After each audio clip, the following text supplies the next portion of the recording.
नमस्ते हमारे भारत के प्यारे प्यारे दोस्तों। और ऐसे भी हम कह सकते हैं कि नमस्ते हमारे भारत के प्यारे प्यारे प्रताड़ित भाइयों। अब मैं आपको एनसीईआरटी में दुखी नहीं देखना चाहता हूं, एनसीईआरटी से प्रताड़ित नहीं होने देखना चाहता हूं, क्योंकि बहुत सारे दोस्तों जो है इससे दुखी रहते हैं कि एनसीईआरटी क्या है। एनसीईआरटी में इतने कठिन कठिन शब्द है जो हमें समझ में नहीं आता है। लेकिन हमने भी आह्वान किया है एनसीईआरटी आंदोलन। एनसीईआरटी आंदोलन की सहायता से जो हम तमाम एनसीईआरटी को टेटुआ दबोचने का काम करेंगे और भारत के जितने भी एग्जाम है, सरकारी एग्जाम है, सभी क्वेश्चन को जो है टेटुआ दबा देंगे। इस प्रकार से हम पढ़ेंगे, लेकिन उसके लिए आपको मेरे भाई एनसीईआरटी पे पकड़ बनाना पड़ेगा। अब वो पकड़ जो है हम बनाएंगे, ठीक है। पूरा क्लास जो है हम अभी करवाएंगे। बहुत सारे लोग जो है लाखों की संख्या में देखने वाले हैं। बस आप लोग जो है इस क्लास को जो है शेयर कीजिएगा और जितने भी प्रताड़ित मेरे भाई है उन सब तक भेजिएगा कि अब जो है आपके लिए एनसीईआरटी आंदोलन वाले सुमित राव सर जो है आ गए हैं, ठीक है। अब जो है दुनिया के जो भी एग्जाम हो, चाहे वो भारत के हो या बगल में पड़ोसिया पाकिस्तान हो, तू वो देख लो ससुरा, तू वो पढ़ लेगा एनसीईआरटी तो यहाँ पे एग्जाम में आएगा तो एग्जाम के क्वेश्चन को जो है टेटुआ दबा के सरकारी नौकरी ले लेगा, क्योंकि तुम लोगों को तो कुछ है नहीं यहाँ पे, है कि नहीं। चलिए मेरे भाई, तो इसकी हम बात बताते हैं कि तो आप लोग जो है क्या क्या जो है सरकारी एग्जाम ले सकते हैं। आज हम स्टार्ट करने वाले हैं क्लास 11th की एनसीईआरटी पॉलिटी। देखिएगा मेरे भाई, तो पॉलिटी एनसीईआरटी 11th ही क्यों स्टार्ट किए, क्योंकि तमाम 9th 10th जितने भी है वो सब का निचोड़ जो है यहाँ से स्टार्ट होता है। तो आप यहाँ से पढ़ लीजिएगा तो वो भी आपका बेसिक क्लियर हो जाएगा। वैसे आप लोगों का कमेंट आया कि सर ये वीडियो तो बहुत अच्छा लगा, आप जो है 6 का 7th का 8 का 9 का 10th का इस प्रकार से अगर बनवाना चाहते हैं तो हम जो है बिल्कुल आपकी क्या कहते हैं कमेंट पे ध्यान देंगे। आप जो कहिएगा वो हम करने के लिए तैयार रहेंगे। तो मेरे भाई इस प्रकार से यहाँ पे देख लीजिएगा कि विभिन्न सरकारी परीक्षाओं में इस पुस्तक से बनने वाले प्रश्न दिया गया है। देखिएगा यहाँ पे आपको ये किताब है, पहले हम किताब दिखा देते हैं, ठीक है। पहले हम किताब दिखा देते हैं, यही किताब है, ठीक है। यही किताब है भारत का संविधान, सिद्धांत और व्यवहार। ये कक्षा 11th की है एनसीईआरटी, ठीक है मेरे भाई।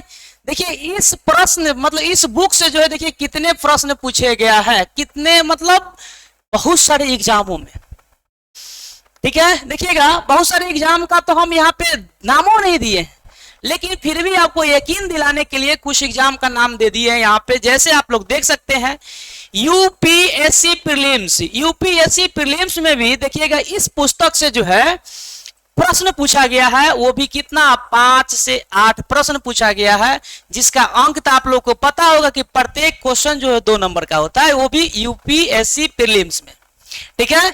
उसी प्रकार जो है बीपीएससी में पूछा गया है, बीपीएससी मेंस में भी, यूपीएससी मेंस में भी पूछा गया, स्टेट पीसीएस, तमाम दुनिया के जितने एग्जाम जो यहाँ पे दिखाई दे रहा है, ये सारे एग्जाम में जो है इस पुस्तक से पूछा गया है, ठीक है। तो इस पुस्तक को आप हल्के में नहीं लीजिएगा, क्योंकि एनसीईआरटी पे आप पकड़ बना लीजिएगा, पकड़ के इसको टेटुआ ममोड़ दीजिएगा तो आप जो है कोई भी एग्जाम में जाइए, आप उसको जो है टेटुआ ममोड़ करके सरकारी नौकरी ले लीजिएगा, ठीक है मेरे भाई। तो जब तक सरकारी नौकरी लीजिएगा नहीं तब तक जो है आप जो है अपने आप को साबित भी घर पे नहीं कर पाइएगा या समाज में, क्योंकि समाज देखना चाहता है कि भाई जो आदमी सरकारी नौकरी है वही सक्सेस है। ऐसा जो है डिफिनेशन बन चुका है मेरे भाई, ठीक है। तो आपके लिए जो है हम लेकर के आए हैं एनसीईआरटी आंदोलन, ठीक है। तो आप लोग जो है प्यार दीजिए। अब उसके बाद हम लोग तमाम पढ़ेंगे, तमाम जितने भी चैप्टर है वो सबको हम पढ़ने का काम करेंगे, वो भी लाइन बाय लाइन, ठीक है। यहाँ पे आपको देखिए 2 पेजेस दिख रहे होंगे। एक में यहाँ पे लिखा हुआ है भारत का संविधान, सिद्धांत और व्यवहार, जस्ट इसका इंग्लिश में यहाँ पे लिखा हुआ है। तो हम जो है दोनों पेज लगाए हुए हैं, एक तरफ हिंदी है, एक तरफ इंग्लिश है। तो आप जितने भी भाई है जिसको प्रॉब्लम होगा हिंदी में तो वो हिंदी से ठीक कर सकते हैं, जिनका इंग्लिश में प्रॉब्लम होता है वो इंग्लिश भी देख सकते हैं। ठीक है मेरे भाई, तो इस प्रकार से है ये विषय सूची है। विषय सूची को डेली जो हम एक दिन खत्म करेंगे, ठीक है, एक दिन में। जैसे कि आज जो है संविधान क्यों और कैसे, ये स्टार्टिंग है। हम जानेंगे यहाँ से क्या कि संविधान क्या है, क्यों बना और कैसे बना, इन सारे सवालों का जो है समाधान यहाँ पे करेंगे पहला चैप्टर में। ठीक है, और बताते हैं मेरे भाई दूसरा चैप्टर भारतीय संविधान में अधिकार, फिर चुनाव और प्रतिनिधित्व, कार्यपालिका, विधायिका, न्यायपालिका, संघवाद और स्थानीय शासन। फिर है 9वां नंबर चैप्टर संविधान एक जीवंत दस्तावेज है। अंतिम है संविधान का राजनीतिक दर्शन। अंतिम में संविधान का राजनीतिक दर्शन है। तो ये तमाम जो है विषय सूची यहाँ पे दिया हुआ है, एक एक करके एक दिन में खत्म करेंगे। जैसे आज जो है हम ये चैप्टर जो है मतलब इस संविधान वाला जो है ये क्या करेंगे, हम खत्म करेंगे। ठीक है, वो भी लाइन बाय लाइन एक्सप्लेनेशन के साथ। आप लोग जो इस वीडियो में बने रहिए, आप लोग भागिएगा नहीं। ठीक है, क्योंकि भाई एग्जाम है और हमें सरकारी नौकरी भी लेना है। ठीक है, और सरकारी नौकरी वही ले सकता है जो एनसीईआरटी पढ़ चुका है। ठीक है, सरकारी नौकरी वही ले सकता है जो एनसीईआरटी पढ़ चुका है, क्योंकि सारे क्वेश्चन जो है कोई भी एग्जाम हो वो एनसीईआरटी में से ही आता है। ठीक है मेरे भाई, तो इस चैप्टर में हम लोग क्या पढ़ेंगे थोड़ा सा ये देख लेते हैं। देखिए संविधान क्यों और कैसे, ये चैप्टर का नाम है। ठीक है, कॉन्स्टिट्यूशन व्हाई एंड हाउ। ठीक है, देखिएगा मेरे भाई पढ़ना क्या है इसमें, हालांकि ये सब आप लोग देख लीजिएगा, इसमें कुछ नहीं है। यहाँ से मेन पॉइंट दिया गया है कि संविधान किसे कहते हैं, संविधान किसे कहते हैं, ये पॉइंट को पढ़ेंगे। आप लोग उधर भी देख सकते हैं यहाँ पे इसका इंग्लिश। तो इसको जो हम थोड़ा सा नहीं जूम आउट करते हैं। ठीक है, जूम आउट जूम इन, ध्यान दीजिएगा मेरे भाई। देखिएगा संविधान किसे कहते हैं, फिर संविधान समाज को क्या देता है, फिर संविधान समाज में शक्ति का बंटवारा कैसे करता है, और भारत का संविधान कैसे बनाया गया है। इन तमाम सवालों का जो है इस चैप्टर में हम क्या करेंगे, हल करेंगे। ठीक है, जितने भी सवाल है आप ये चैप्टर पढ़िएगा और टोटल जो है समस्या का समाधान आपका हो जाएगा। ठीक है मेरे भाई, चलिए यही है मेरा पॉलिटी। आज से हम शुरू कर रहे हैं, तो आप लोग घबराइएगा नहीं। ठीक है, देखिए पॉलिटी एनसीईआरटी आंदोलन क्लास 11। ठीक है मेरे भाई, तो आप लोग भागिए नहीं और प्यार से पढ़िए। ठीक है, पहला क्या पढ़ना है हमें पता है कि हमें संविधान की क्या आवश्यकताएं हैं, हमें संविधान की क्या आवश्यकताएं है, तो उसके बारे में हम यहाँ पे पढ़ेंगे मेरे भाई। ठीक है, हमें संविधान की क्या आवश्यकताएं है तो उसके बारे में पढ़ेंगे। ठीक है, देखिए क्या है संविधान, क्या है पहले जानेंगे कि संविधान क्या है, इसके कार्य क्या है, समाज के लिए उसकी क्या भूमिका है, हमारे दैनिक जीवन से संविधान का क्या संबंध है।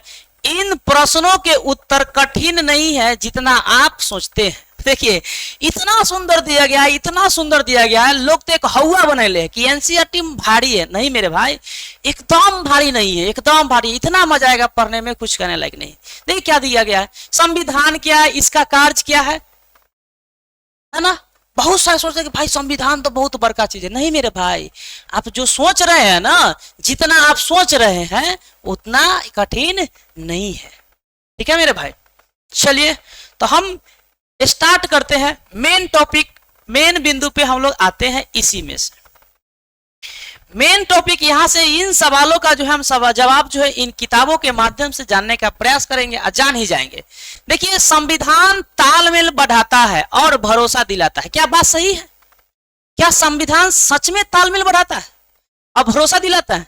तो हाँ मेरे भाई, संविधान जो है सच में तालमेल बढ़ाता है और भरोसा भी दिलवाता है। तो कि सर ये तो आदमी ना करवाएगा। नहीं मेरे भाई, आपको बता दिए ना विषय सूची, संविधान एक जीवंत आत्मा भी है।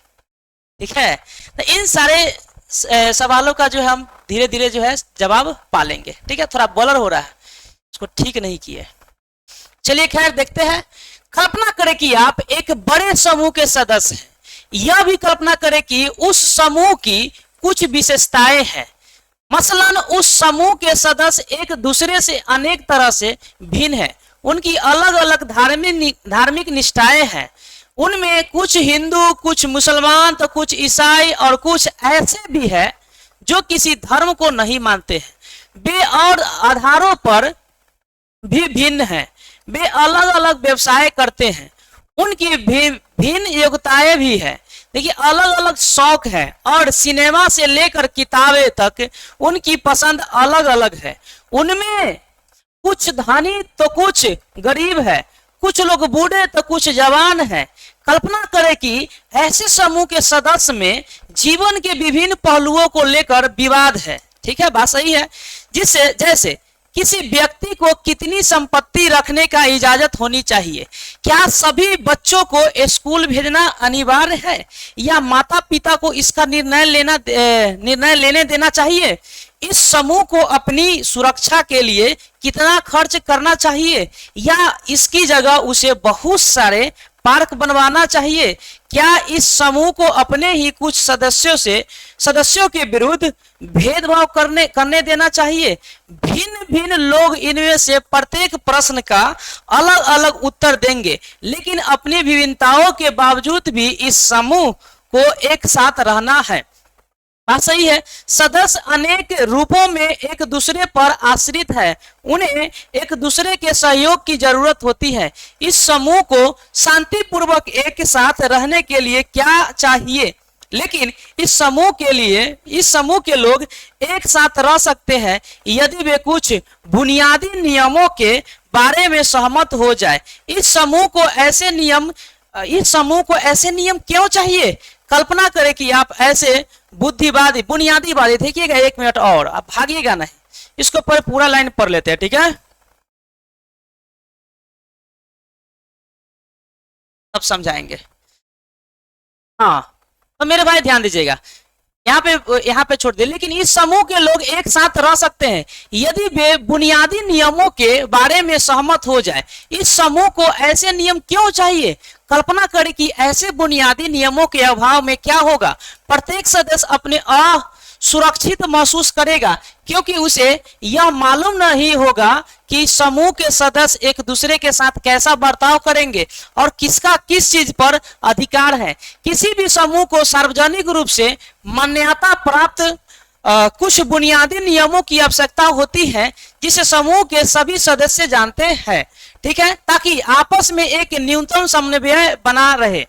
ठीक है, लेकिन ये नियम केवल पता ही नहीं होने चाहिए वरना उनमें लागू भी किया जाना चाहिए।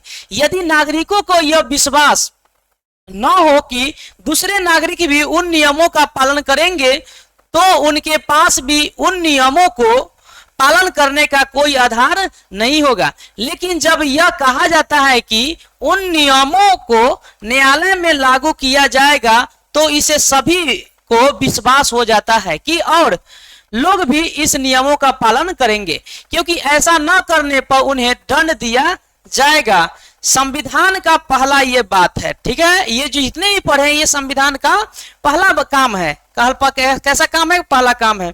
क्या है भाई पहला काम? वह बुनियादी नियमों का एक ऐसा समूह उपलब्ध कराया जाए जिससे समाज के सदस्यों में एक न्यूनतम समन्वय और विश्वास बना रहे।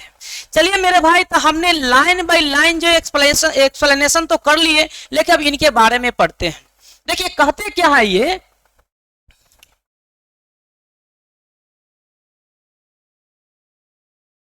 कह क्या रहा है कि संविधान तालमेल बढ़ाता है और भरोसा दिलाता है। बात सही है। देखिए हमारे भारत की बात कर रहे हैं, चाहे दुनिया के जितने भी देश है सब में संविधान है। जैसे हमारे भारत, तब भारत में भी संविधान है। तब भारत में अनेक प्रकार के लोग हैं, अनेक प्रकार के लोग, जैसे हिंदू, मुस्लिम, सिख, ईसाई, जैन, बौद्ध, दुनिया नाना प्रकार के जो है यहाँ पे धर्म वाले लोग हैं। और उसके साथ कुछ अमीर लोग हैं तो कुछ गरीब लोग हैं, कुछ जरूरत से ज्यादा जो है गरीब है तो कुछ जरूरत से ज्यादा अमीर लोग हैं। तो इस प्रकार के लोग जो है यहाँ पे है उपस्थित है। तो क्या उन सबके बीच जो है कैसे तालमेल बढ़ाएंगे? तो इस चीज का अधिकार जो है हमारा संविधान देता है कि चाहे आप लाख अमीर से अमीर क्यों ना हो, है ना, चाहे आप गरीब से गरीब क्यों ना हो, आप सब बराबर है संविधान के नजर में। तो इस प्रकार से जो है तालमेल बढ़ाता है। तो यहाँ पे सवाल भी करता है कि भाई कैसे बराबर है, कैसे बराबर हो सकते हैं भाई? अमीर आदमी है, एक गरीब आदमी है, कैसे बराबर हो सकता है? हो सकता है वो उसके साथ शोषण करेगा? तो नहीं मेरे भाई, इसके लिए जो है संविधान में मौलिक अधिकार भी दिया गया है, जो कि अगला पेज में पढ़ेंगे, ठीक है। अब वो जो है नाप देता है और सबको जो बता दे कि नहीं तुम जो अपने दायरे में रहो, संविधान के दायरे में रहो, और सब जो है इक्वालिटी है। इस प्रकार से यहाँ पे तालमेल बढ़ाता है। तो भाई तालमेल बढ़ाने के लिए बोलने से थोड़ी ना होगा, तो बोलने से नहीं होगा, इसके लिए न्यायालय है। क्या है मेरे भाई? न्यायालय है। न्यायालय पे सबको विश्वास है कि कोई गलती करेगा तो न्यायालय इसका जवाब जरूर देगा। इसीलिए यहाँ पे न्यायालय का स्थापना किया गया, जो कि हमने पढ़ा है, ठीक है। कहाँ पढ़े हैं, कौन सा बिंदु, वो भी बता देते हैं, क्योंकि आपने तो अभी तुरंत ही देखा होगा, ठीक है। हाँ, और इसमें कहा गया कि भाई बुनियादी आवश्यकताओं को भी पूरा होना चाहिए, जो मनुष्य की बुनियादी आवश्यकताएं हैं, ठीक है। जैसे बुनियादी आवश्यकताएं क्या होनी चाहिए कि भाई हमें कहीं भी घूमने की आजादी होनी चाहिए, कोई किसी को रोक टोक नहीं सकता है। हमें अपने मन पसंद से जो है कपड़े पहनने की, हम अपने मन पसंद से जो पढ़ाई पढ़ना हो वो पढ़ सकते हैं, भाषण दे सकते हैं, कहीं भी रह सकते हैं। इस प्रकार की स्वतंत्रता, ये सब बुनियादी क्या होता है, बुनियादी ढांचा होता है। इन बुनियादी को जो है मानव को यानी नागरिक को मिलनी चाहिए, ठीक है। तो ये सब पर भी बात दिया गया है यहाँ पे। फिर हम पढ़ेंगे आगे क्या है मेरे भाई, ध्यान दीजिएगा। देखिए वो तो पहला था, अब हम यहाँ पे पढ़ेंगे क्या है कि देखिए यह बड़ा बिजोर बात लिखा हुआ, सामना करना पड़ा। क्या विभिन्न छात्रों ने इस पर मतभेद था? बात सही है।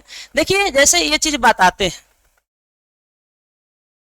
तो बहुत सारे लोगों को इस पे मतभेद होता है कि नहीं? मतभेद ऑब्वियसली मतभेद होगा कि भाई कोई अमीर आदमी है, कोई गरीब आदमी है, कैसे बराबर होगा? कोई सवाल तो करबे करेगा कि नहीं सर बराबर तो नहीं है कि नहीं? यहाँ पे इस प्रकार से सवाल उठबे करेगा। तो छात्रों का मतभेद था, उन मतभेद को आपने कैसे सुलझाया? क्या इस प्रक्रिया से पूरी कक्षा को कुछ लाभ हुआ? तो इन सारे बातें जो है यहाँ पे लिखा हुआ है, मतलब कार्टून के माध्यम से यहाँ पे हम लोग समझेंगे, ठीक है।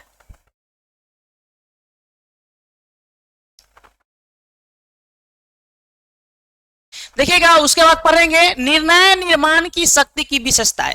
ये संविधान का दूसरा काम है। ये संविधान का क्या है मेरे भाई? तो दूसरा काम है। इसको दूसरा काम पहले हाईलाइट कर देते हैं और उसके बाद हम उसको बताते हैं। देखिए संविधान का दूसरा काम ये है। संविधान का दूसरा काम क्या है मेरे भाई? संविधान का दूसरा काम ध्यान दीजिएगा, ये संविधान का दूसरा काम है। संविधान का हरियर आओ ना,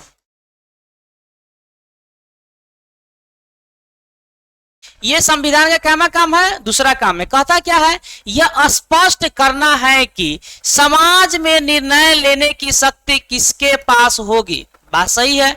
संविधान यह भी तय करता है कि सरकार कैसे निर्मित होता है। कितनी अच्छी बात कहा गया है। यह संविधान का दूसरा काम है। कहता क्या है कि कहता है क्या कि समाज में निर्णय लेने की शक्ति किसके पास होगी? क्या किसी विशेष व्यक्ति के पास होगी जो समाज का निर्णय लेगा? नहीं मेरे भाई, वो सब बताया जाएगा यहाँ पे। क्या संविधान यह मतलब संविधान यह भी तय करता है कि सरकार कैसे बनती है? हाँ मेरे भाई, सरकार यह तय करता है कि सरकार मतलब संविधान यह तय करता है कि सरकार कैसी बनती है, ठीक है। इन सारे सवालों का जवाब जो है हम यहाँ पढ़ेंगे, ठीक है। टोटल जो है इसमें लिखा गया है, इसीलिए तो कहते हैं मोहब्बत हो जाएगा एनसीईआरटी से। आप मेरे साथ पढ़ के तो देखिए, समय तो दीजिए, ठीक है। पहली बार आप पढ़ रहे होंगे तो विश्वास नहीं कीजिएगा, लेकिन मेरे भाई ये अंत तक क्लास देख लीजिए, इतना मजा आएगा कुछ कहने लायक नहीं। कहता है क्या मेरे भाई? निर्णय निर्माण शक्ति की विशेषताएं, जो कि दूसरा है। कहता है क्या? संविधान कुछ ऐसे बुनियादी सिद्धांतों का समूह है जिसके आधार पर राज्य का निर्माण और शासन होता है। बात सही है, लेकिन ये बुनियादी नियम क्या है? फिर प्रश्न उठता है कि भाई बुनियादी नियम क्या है? बुनियादी नियम क्या है? आपका भी सवाल होगा। और ऐसी कौन सी बात है जो उन्हें बुनियादी बना देती है? बुनियादी नियम क्या है? ऐसी कौन सी बात है जो उसे बुनियादी बना देती है? बात सही तो कहा। देखिए पर हाँ, सबसे पहले आपको यह तय करना पड़ेगा कि जिन नियमों के आधार पर समाज शासन होता है, समाज का शासन होता है, उन्हें बनाएगा कौन। बात तो सही है कि भाई यहाँ पे बहुत ही अच्छा बात कहा गया कि यह भी तय करना पड़ेगा कि जिन नियमों के आधार पर समाज का शासन होता है उन्हें बनाएगा कौन। आपको क में देखिएगा क नियम बनाने की इच्छा है, मान लेते हैं आपको क नियम बनाने की इच्छा है, लेकिन दूसरे लोग कहेगा कि नहीं ख नियम बनाना चाहिए, भाई कहवे करेगा। संविधान ऐसा ही थोड़ी ना बनता है, सबकी सहमति चाहिए। यहाँ पे मान लेते हैं कि हम दो आदमी हैं, हम संविधान निर्माण कर रहे हैं, हम चाहें कि नहीं ये वाला नियम फॉलो होना चाहिए, चाहे लागू होना चाहिए, ठीक है। फिर दूसरा व्यक्ति कहे कि नहीं ये नियम लागू होना चाहिए। तो इन सारे समस्याओं को सुलझाने के लिए जो हमें बीच का रास्ता अपनाना पड़ेगा, तो ऐसा ऐसा समस्या आया है, देखिएगा धीरे धीरे। फिर यह कैसे तय किया जाए कि किसकी इच्छा वाले नियमों से हम पर शासन हो।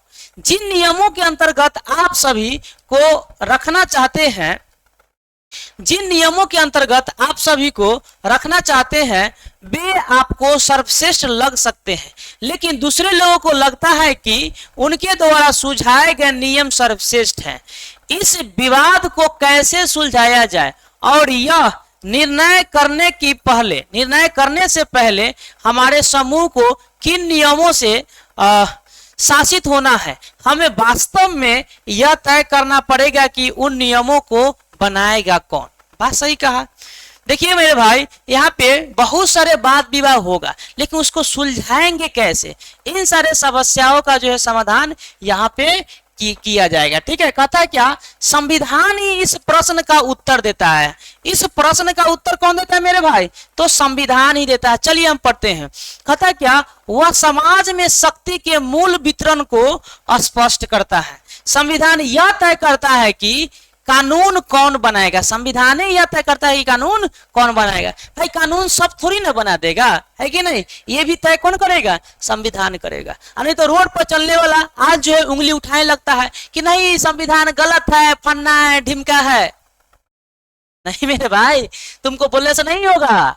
संविधान कौन बनाएगा, कौन संशोधन करेगा, है ना, इस पर जो है संविधान मतलब ये करेगा, निष्कर्ष निकालेगा, ठीक है मेरे भाई। तो ये तय कौन करेगा, संविधान करेगा, ठीक है। कानून कौन बनाएगा, इस प्रश्न का उत्तर सैद्धांतिक रूप से कई प्रकार से दिया जा सकता है।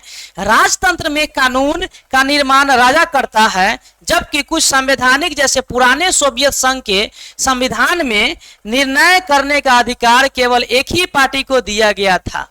लेकिन लोकतांत्रिक संविधान में निर्णय मोटे तौर पर जनता लेती है। देखिए यहाँ पे तीन बात कहा गया। एक तो बात कहा गया कि राजतंत्र में जो है संविधान निर्माण करता था तो वो एक राजा करता था, ठीक है। एक संवैधानिक राजतंत्र में आता है तो उसमें किसी विशेष व्यक्ति का या विशेष सरकार का क्या था, अधिकार था कि नहीं वो अधिक कर सकता है, मतलब संविधान निर्माण कर सकता है।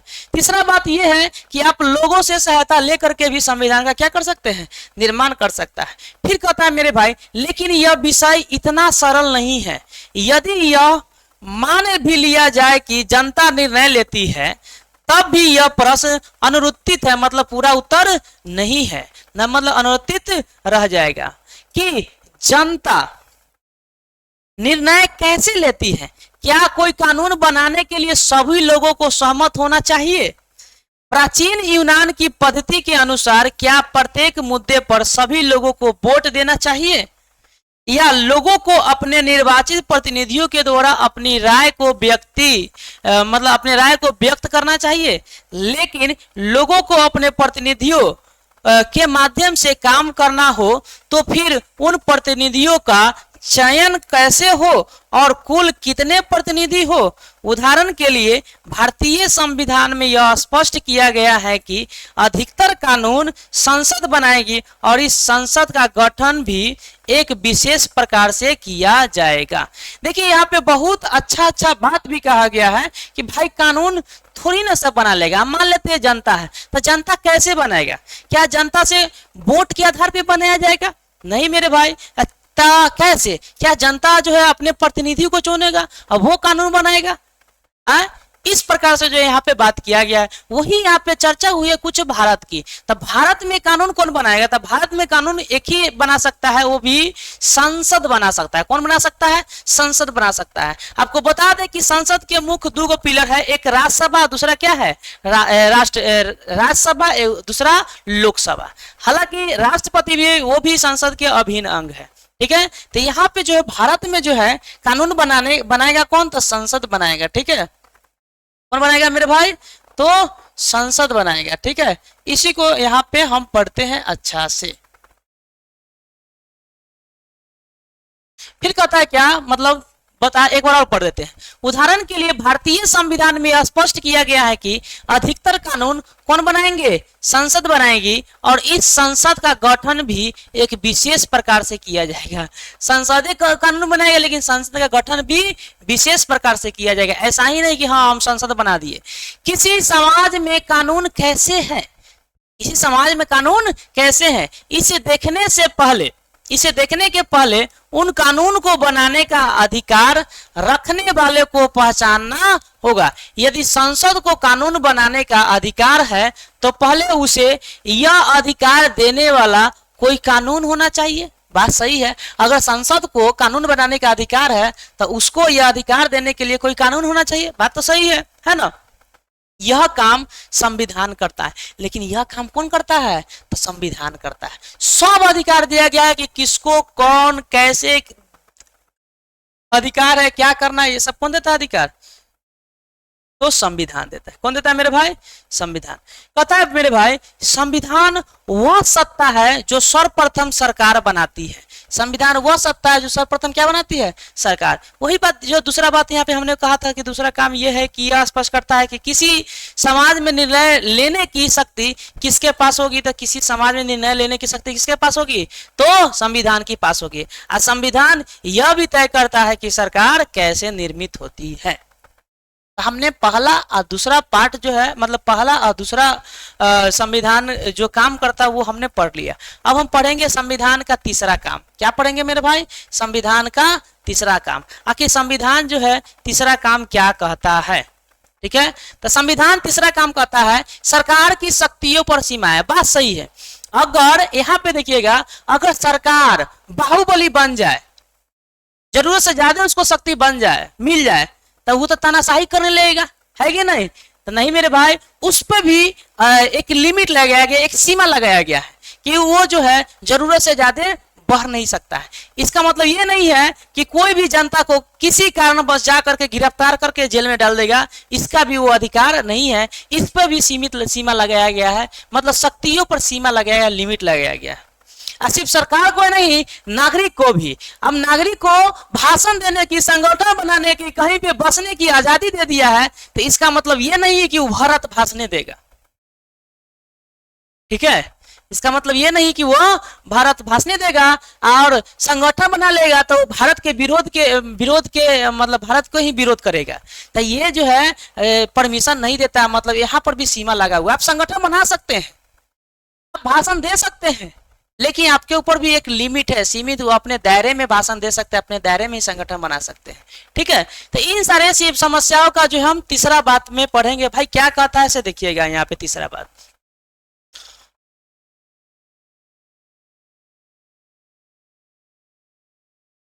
संविधान का चौथा काम आ गया, तीसरा किन्ने गया?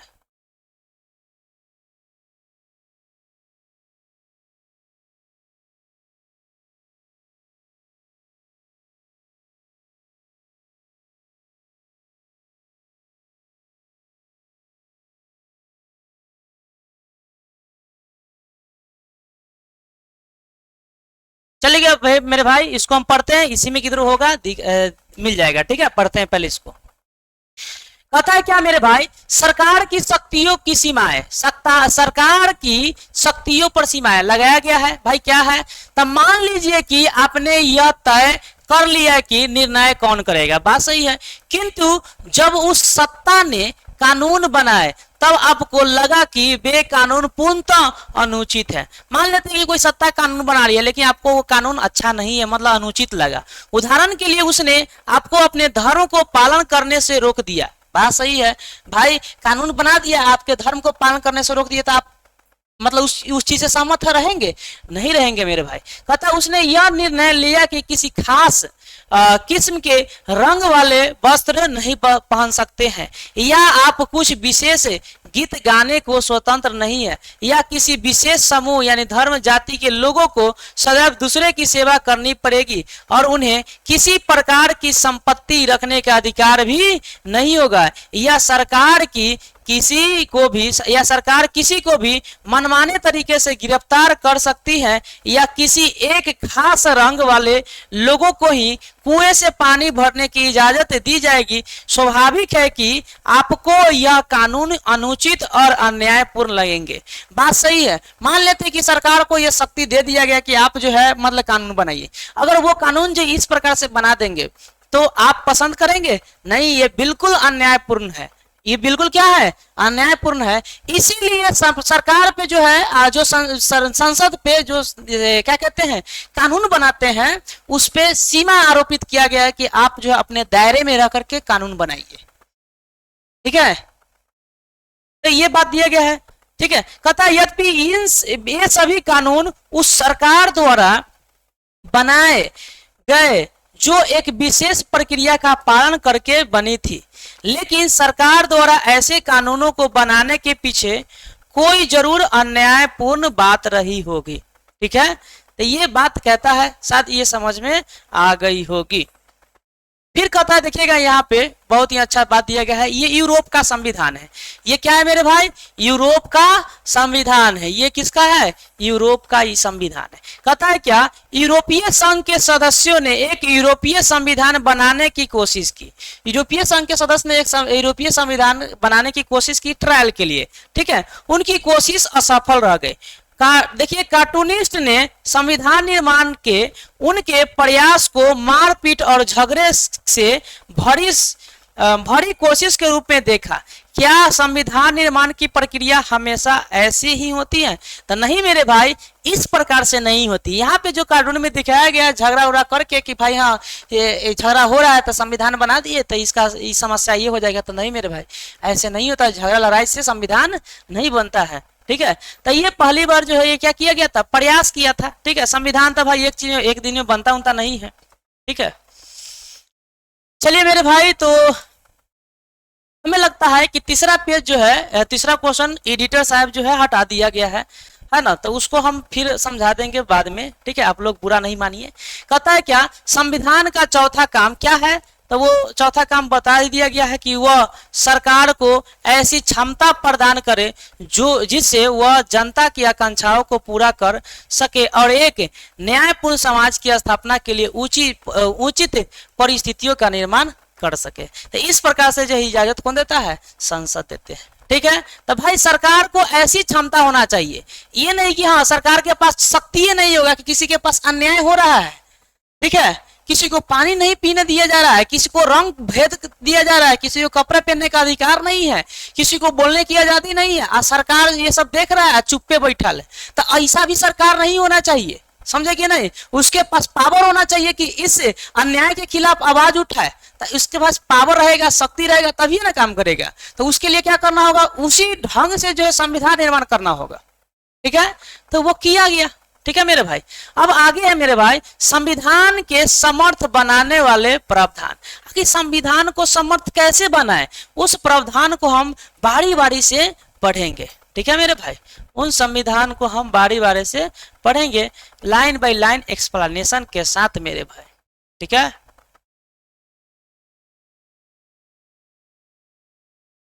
चलिएगा मेरे भाई। कहता है क्या संविधान के समर्थ बनाने के प्रावधान है। भाई कैसे बनाएंगे?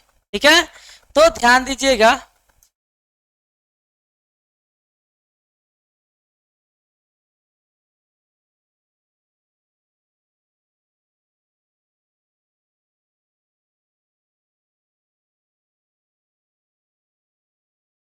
चलिए, कहता है क्या मेरे भाई, ध्यान दीजिएगा। संविधान जो है, संविधान सरकार की शक्तियों को नियंत्रित करने वाले नियमों और कानूनों का ही नाम नहीं है। बात सही है कि भाई संविधान सरकार की शक्तियों को नियंत्रित करने वाले नियमों और कानून नहीं है। भाई कैसे है कि नहीं है? भाई सरकार सिर्फ नियमों और कानून को नियंत्रित करेगा? नहीं मेरे भाई, ऐसा बात नहीं है। कहता है वह सरकार एक सरकार को ऐसी शक्तियां भी देता है जिससे वह समाज की सामूहिक भलाई के लिए काम कर सके। हाँ भाई, सामूहिक समाज मतलब जो समाज का जो सामूहिक जो क्या कहते हैं जो भलाई वाला काम होता है, जब वो सरकार करवे नहीं करेगा तो क्या फायदा है इसी संविधान की। तो इसके लिए सरकार को पावर चाहिए अलग से, ठीक है। जैसे देखिएगा यहाँ पे दक्षिण अफ्रीका का संविधान सरकार को अनेक उत्तरदायित्व सौंपता है। वह सरकार को पर्यावरण संरक्षण को बढ़ावा देने और अन्यायपूर्ण भेदभाव से व्यक्तियों और समूहों को बचाने का प्रयास करने के लिए कदम उठाने का अधिकार देता है। बात सही है। और यह प्रावधान भी करता है कि सरकार धीरे धीरे सभी के लिए पर्याप्त आवास और स्वास्थ्य सुविधाएं उपलब्ध कराए। तो ये भी संविधान में भी है। तो कहाँ के संविधान? तो अफ्रीका के संविधान में दिया गया। कितना अच्छा बात दिया गया। फिर इंडोनेशिया में देखिए, तो इंडोनेशिया में सरकार की जिम्मेदारी है कि वह राष्ट्रीय शिक्षा व्यवस्था बनाए और उसका संचालन करे। इंडोनेशिया का संविधान यह भी सुनिश्चित करता है कि सरकार गरीब और अनाथ बच्चों का देखभाल करे। तो ये होनी चाहिए, सरकार के पास ताकत होनी चाहिए, शक्ति होना चाहिए। देखिएगा यहाँ पे क्या वही बात दिया गया कार्टून के माध्यम से। कहता है क्या? राज्य के नीति निर्देशक तत्व। देखिए यहाँ पे दो चीज, एक मौलिक अधिकार होता है, एक राज्य के नीति निर्देशक तत्व। मतलब मौलिक अधिकार का मतलब जनता का पावर क्या है वो मौलिक अधिकार में दिया गया है, और सरकार का पावर क्या है वो डीपीएसपी में दिया गया है। डीपीएसपी में दिया गया राज्य के नीति निर्देशक तत्व में, ठीक है मेरे भाई। कहता है क्या? राज्य के नीति निर्देशक तत्व भी सरकार से लोगों की कुछ आकांक्षाएं पूरी करने की अपेक्षा करते हैं। बात सही है, लोगों से भी आकांक्षाएं पूरी करने की अपेक्षा रखते हैं। तो देखो सरकार, संविधान में अच्छी बातें लिखने में क्या जाता है, लेकिन ऐसी ऊंची आकांक्षाओं और लक्ष्यों को लिखने का मतलब क्या है यदि वे लोगों के जीवन को नहीं बदले, मतलब लोगों के जीवन को न बदल सके। अब मान लेते हैं कि संविधान में हम बहुत बड़ा बड़ा बात लिख दिए, लेकिन लोगों को स्थिति बदलवे नहीं करेगा तो क्या फायदा लिखने की, है ना। ये बात जो है कार्टून में कहता है, ठीक है मेरे भाई। चलिए आगे देखिएगा क्या कहता है।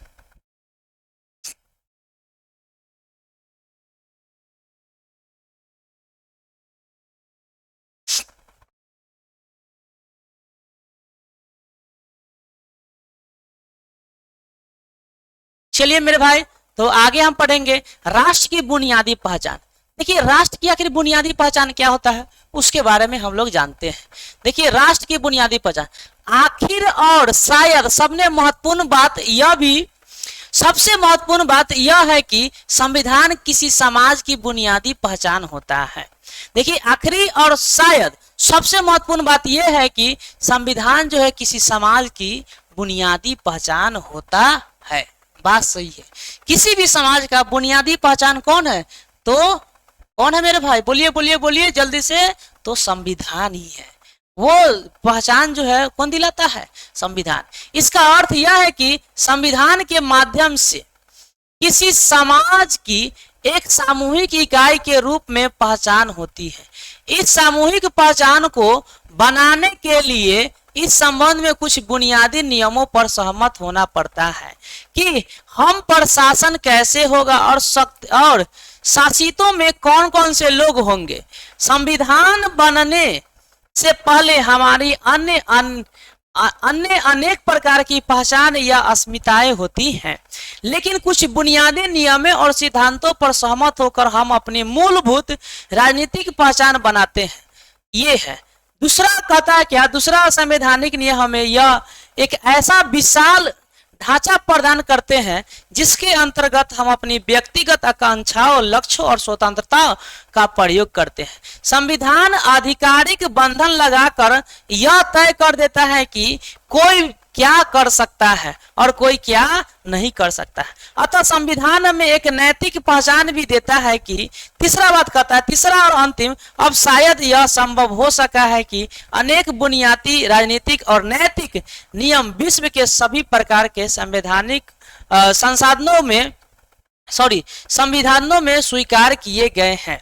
अगर हम दुनिया भर के संविधानों को देखें तो हमें सरकारों के अलग अलग स्वरूप और विविध प्रकार के प्रक्रियाएं दिखाई देगी, लेकिन उनमें काफी कुछ साझा भी है। अधिकतर संविधान कुछ मूलभूत अधिकारों की रक्षा करते हैं और ऐसी सरकार संभव बनाते हैं जो किसी रूप में लोकतांत्रिक होती है, लेकिन राष्ट्रीय पहचान की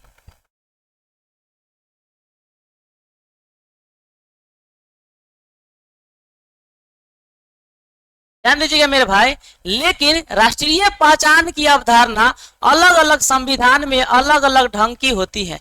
ज्यादातर राष्ट्र विभिन्न जटिल ऐतिहासिक परंपराओं से सम्मिलित से बनते हैं। वे उस राष्ट्र में रहने वाले विभिन्न समूहों को कई तरीकों से आपस में मिला लेते हैं। जैसे जर्मनी का निर्माण जर्मन नस्ल के आधार पर हुआ। संविधान ने इस पहचान को अभिव्यक्ति दी। दूसरी ओर भारतीय संविधान जातीयता या नस्ल को नागरिकता के आधार के रूप में मान्यता नहीं देता है। संविधान राष्ट्रों में देश की केंद्रीय सरकार और विभिन्न क्षेत्रों के बीच के संबंधों को लेकर भिन्न भिन्न अवधारणाएं होती हैं। यह संबंध उस देश की राष्ट्रीय पहचान बनाता है। देखिएगा भाई, बहुत ही अच्छा बात यहाँ पे कहा है। अब इसको जो हम अपनी भाषा में समझते हैं। राष्ट्र की बुनियादी पहचान, यहाँ पे कहा गया है कि भाई यहाँ पे बहुत सारे लोग रहते हैं जो कि शासन चलाते हैं, लेकिन शासित करने वाले लोगों को यह भी पता होना चाहिए कि यहाँ पे जनता जो है, नागरिक जो है, उसको किस प्रकार से मतलब अधिकार दिया जाए, ठीक है, किस प्रकार से शासन किया जाए।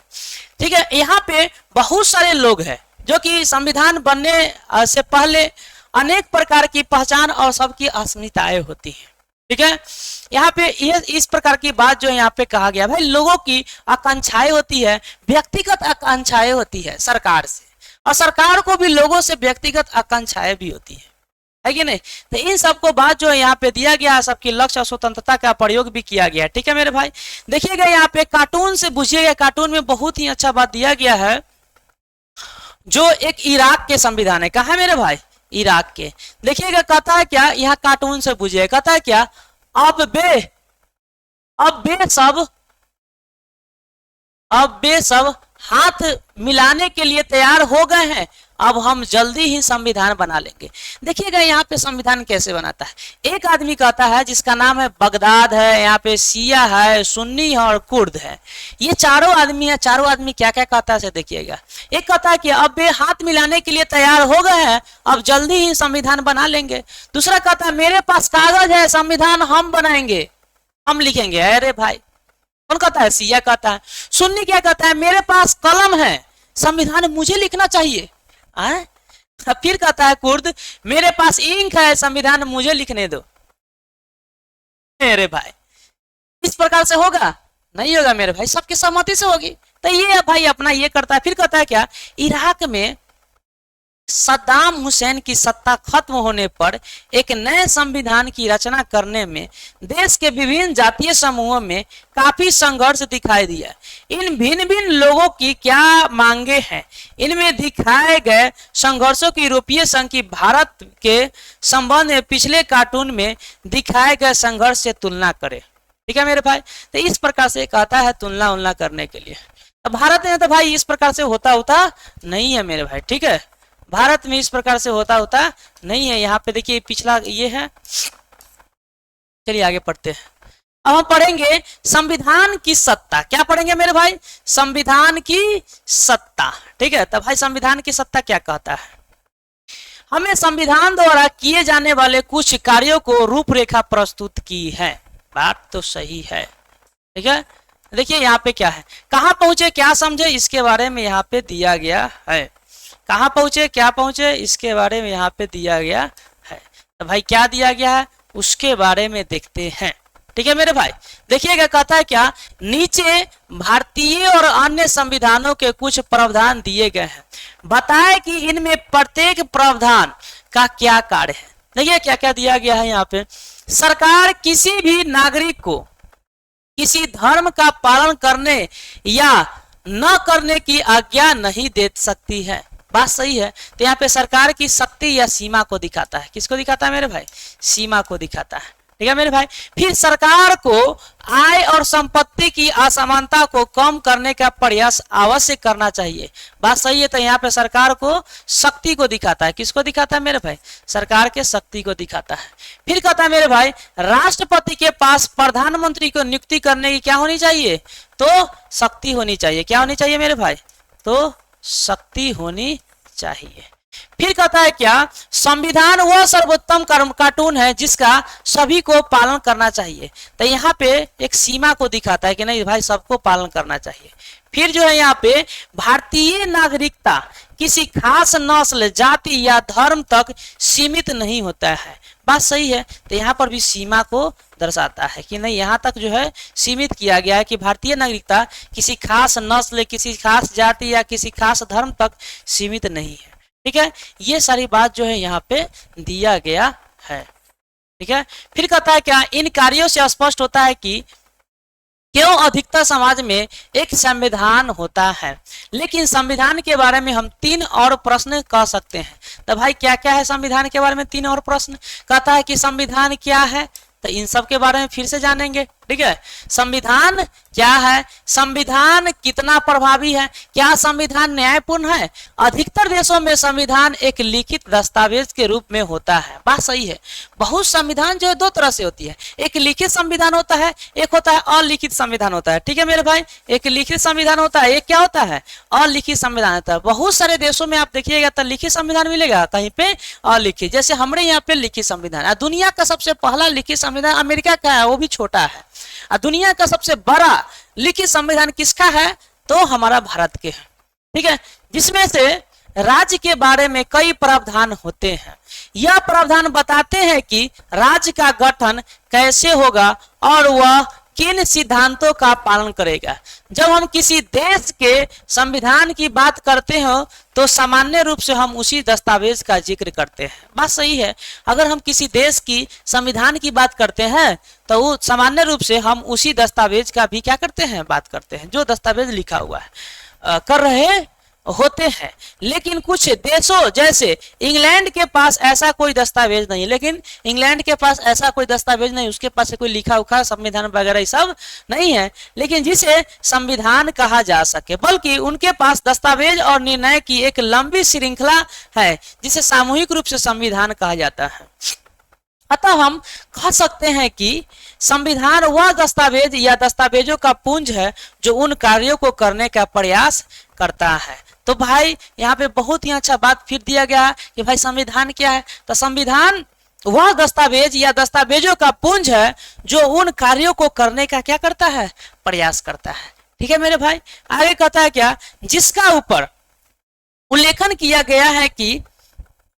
गया है, लेकिन विश्व के अनेक संविधान केवल कागज पर ही होते हैं। वे केवल थोते शब्द होते हैं और कुछ नहीं। महत्वपूर्ण प्रश्न यह है कि कोई संविधान कितना प्रभावी है। महत्वपूर्ण प्रश्न है कि कोई संविधान कितना प्रभावी है। उसे कौन सी बात प्रभावी बनाती है? कौन सी बात यह सुनिश्चित करती है कि लोगों के जीवन पर वास्तव में उसका प्रभाव पड़ा। संविधान का प्रभावी होना अनेक कारणों पर निर्भर करता है। बात सही है। तो इन सारे बातों को जो यहाँ पे क्वेश्चन किया गया है उन सबको जो है हम आगे पढ़ेंगे, आगे नहीं अगला पेज में पढ़ेंगे जो नीचे दिया गया है। ठीक है मेरे भाई, देखिएगा संविधान को प्रचलन में लाने का तरीका। आखिर हम संविधान को कैसे प्रचलन में लाएंगे? कोई नियम कानून बना लिए लेकिन उसको जीवन में कैसे लाएंगे? तो इन सब पे जो हम अभी चर्चा करेंगे। उससे पहले 1 मिनट समय दीजिए, थोड़ा सा पानी पी लेता हूँ।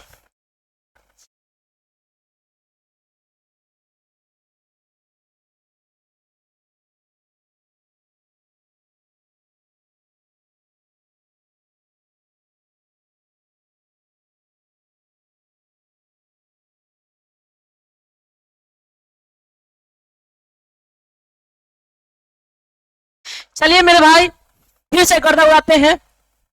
संविधान को प्रचलन में लाने का तरीका कैसे लाएंगे प्रचलन में? इसका मतलब यह है कि कोई संविधान कैसे अस्तित्व में आया, किसने संविधान बनाया, और उनके पास इसे बनाने की कितनी शक्ति थी। अनेक देशों में संविधान इसीलिए निष्पक्ष भावी होते हैं क्योंकि वे सैनिक शासकों या ऐसे अलोकप्रिय नेताओं के द्वारा बनाए जाते हैं जिनके पास लोगों को अपने साथ लेकर चलने की क्षमता नहीं होती है। विश्व के सर्वाधिक सफल संविधान भारत का है, दक्षिण अफ्रीका का है और अमेरिका के है।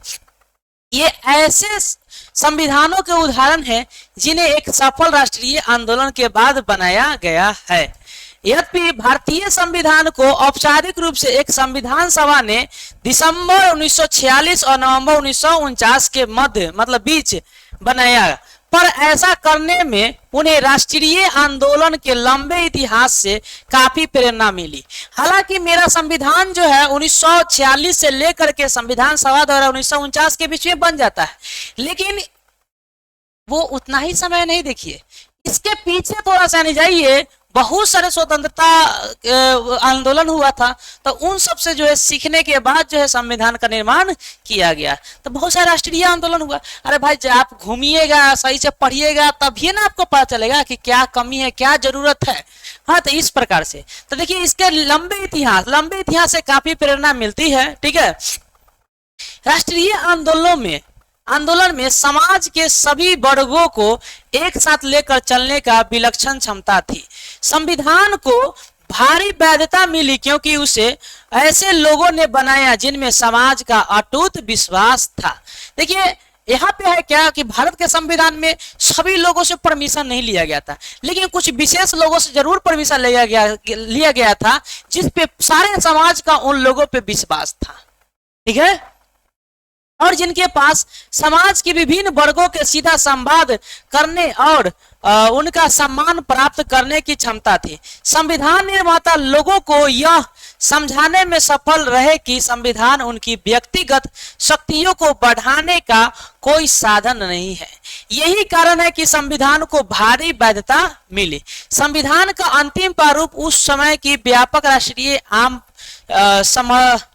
सहमति को व्यक्त करता है। कुछ देशों ने अपने संविधान पर पूर्ण जनमत संग्रह कराया जिनमें सभी लोग अपनाने जा रहे संविधानों के पक्ष और विपक्ष में राय देते हैं। देखिए बहुत सारे संविधान या बहुत सारे देशों के संविधान ऐसे हैं जो लोगों द्वारा डायरेक्ट पूछा गया, तो लोगों ने किसी का विरोध भी करता है कि नहीं ये चीज हटना चाहिए, ये चीज बढ़ना चाहिए, ये चीज जुटना चाहिए। भाई दो तरह के लोग होते हैं, तो भाई लोग हम तो कहेंगे कि लोग से तो पूछना ही नहीं चाहिए, क्योंकि उस लोग से कैसे पूछेगा, पॉसिबल भी नहीं है। अब मान लेते हैं अभी जो हमारे भारत में जो है 147 करोड़ लोग हैं, 147 प्लस करोड़ लोग हैं। ठीक है, पूछिएगा कहिया तक पूछिएगा, सभी लोगों से पूछना तो पॉसिबल नहीं है। हाँ भाई उनके प्रतिनिधियों द्वारा पूछ लीजिए, जो लगता है कि नहीं इनके जो है ये मतलब इनके तरफ से जो है ये अच्छे बात रख सकते हैं संविधान के बारे में, तो ये बात है। लेकिन देखिएगा यहाँ पे विपक्ष रहता, भारतीय संविधान पर ऐसा कोई जनमत संग्रह नहीं कराया गया था। ठीक है, जनमत संग्रह नहीं कराया गया था। जब जनमत संग्रह कराइएगा तो बना लीजिए संविधान, बनवे नहीं करेगा अच्छा संविधान। ठीक है, तो नहीं हुआ था मेरे भाई। आगे बढ़ते हैं, लेकिन इसे लोगों की ओर से प्रबल शक्ति प्रदान प्राप्त थी। हालांकि लोग जो है यहाँ पे पूरा अच्छा शक्ति प्रदान दिया था कि भाई आप जाइए हमारे तरफ से बोलिए और संविधान बनवाइए। ठीक है, और यह बहुत ही लोकप्रिय नेताओं की सहमति और समर्थन पर आधारित था। ऐसा नहीं कि कोई ऐरा गैरा जाकर के संविधान बना देगा, नहीं। जिन्होंने राष्ट्र के लिए कुछ किया हो, राष्ट्र के लिए राष्ट्रीय आंदोलन में भाग लिया हो, वो गली गली सड़क सब तरफ घूमा हो, समाज से बात किया हो, वही लोग जो है प्रचलित नेता जो है क्या बनाते हैं, संविधान बनाने में अपना योगदान देते हैं। ठीक है मेरे भाई, और लोगों को प्रावधानों पर अमल करके और उसे अपना लिया। अतः संविधान बनाने वाले का प्रभाव भी एक हद तक संविधान की सफलता की भावनाओं सुनिश्चित करती है। बात सही है। चलिए मेरे भाई, तो हमने तो जान गए यहाँ तक। ठीक है, आगे पढ़ेंगे संविधान के मौलिक प्रावधान। संविधान के मौलिक प्रावधान के बारे में पढ़ेंगे और ये भी बता देंगे नेपाल के संविधान का विवाद। आखिर नेपाल कैसे संविधान बनाया, संविधान बनाना क्या सच में बड़ी बात है या आसान काम है, उन सब के बारे में जो हम चर्चा करेंगे। पहले हम ये पढ़ लेते हैं संविधान के मौलिक प्रावधान। आखिर क्या होता है संविधान के मौलिक प्रावधान, उसके बारे में पहले जान लेते हैं।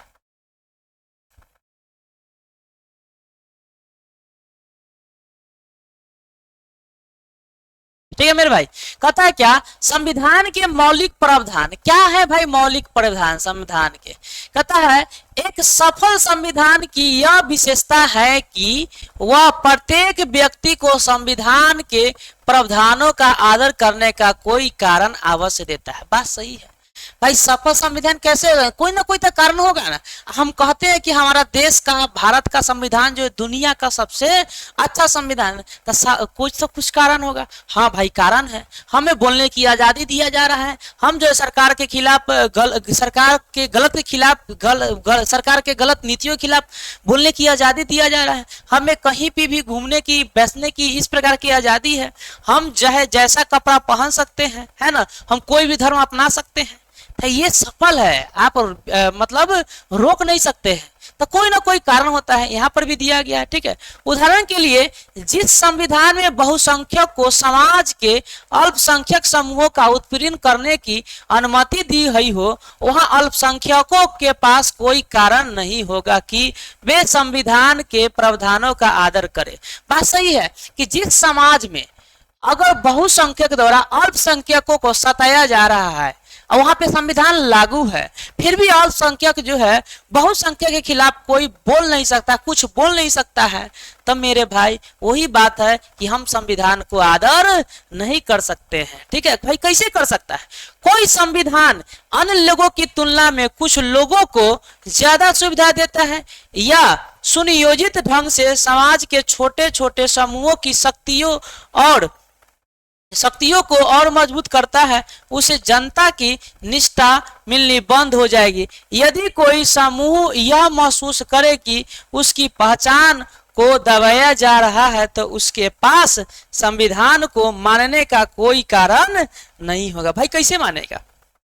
फिर कहता है क्या कोई भी संविधान खुद से न्याय के आदर्श स्वरूप की स्थापना नहीं कर सकता है, लेकिन उसे लोगों को विश्वास दिलाना पड़ता है कि वह बुनियादी न्याय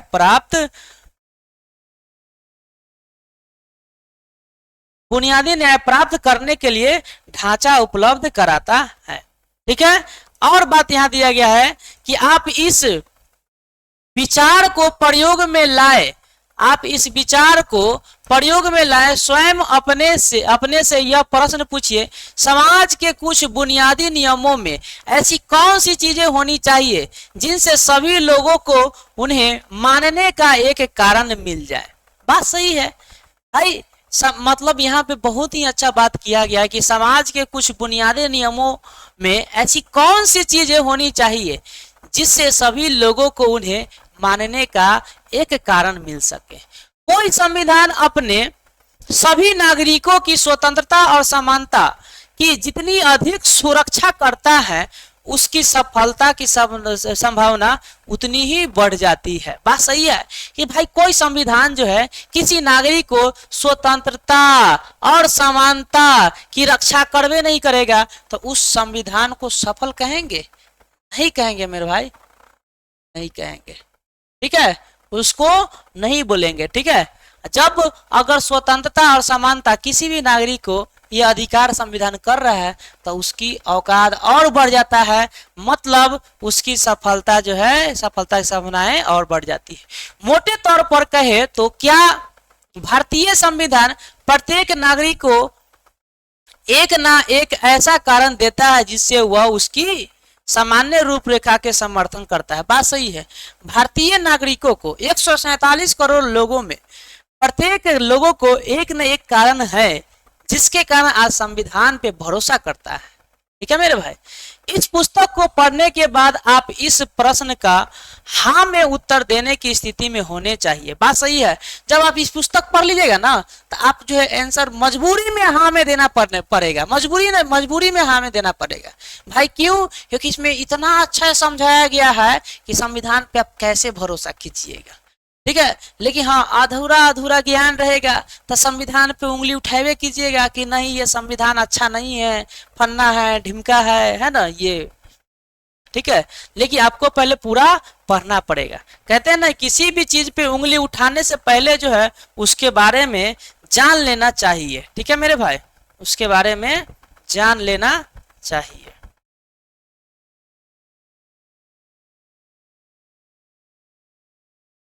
चलिए हम अब पढ़ेंगे नेपाल के बारे में। किसके बारे में? नेपाल के बारे में। नेपाल हमारा बगले में है। बगले मतलब हमारा बगल, भारत के बगल में नेपाल है। ठीक है, भारत के बगल में क्या है? नेपाल है। ठीक है, बताते हैं।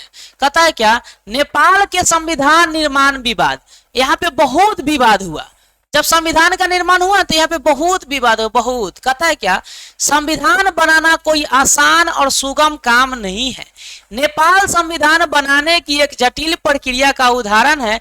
1948 के बाद से नेपाल में 5 संविधान बनाए जा चुके हैं। कहिया से? 1948 के बाद से जो है नेपाल में 5 संविधान बना चुके हैं। एक 1948 में, 1951 में, 1959 में, 1962 में और 1990 में। लेकिन ये सभी संविधान जो है नेपाल नरेश द्वारा प्रदान किया गया था। नेपाल नरेश मतलब क्या होता है कि नेपाल का राजा द्वारा ये प्रदान किया गया था।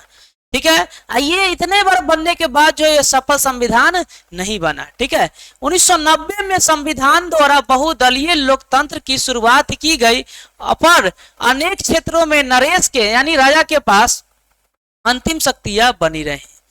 ठीक है, पिछले वर्षों में नेपाल में सरकार और राजनीति की पुनः संरचना के लिए सशस्त्र राजनीति आंदोलन का चल रहा था, जिसमें प्रमुख मुद्दा यह थी कि संविधान में राजा की भूमिका क्या होनी चाहिए।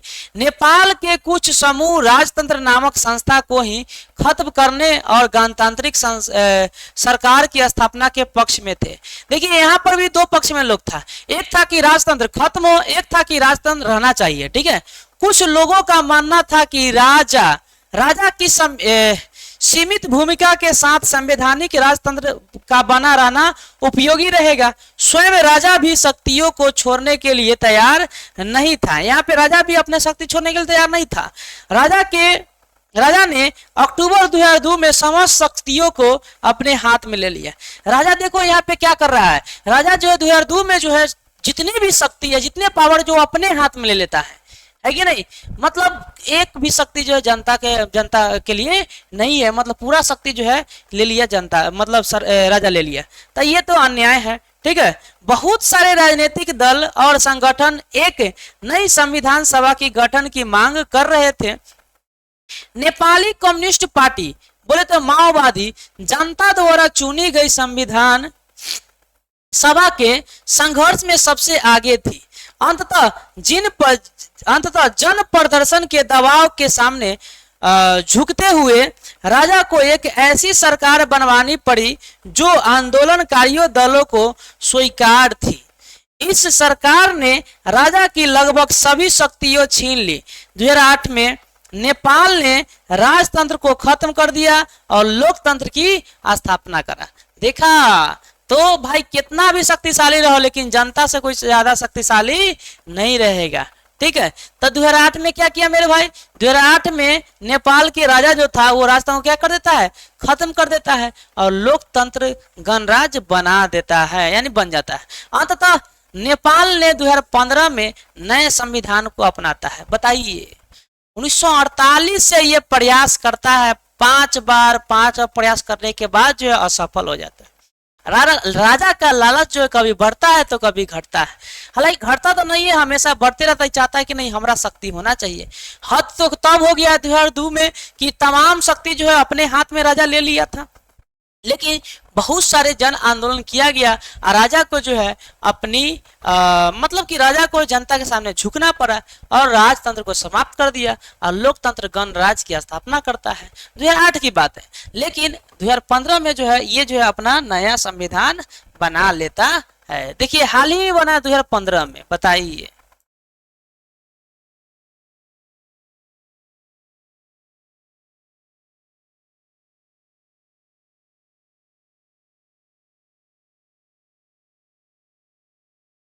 चलिए मेरे भाई, तो हम अगला पढ़ते हैं।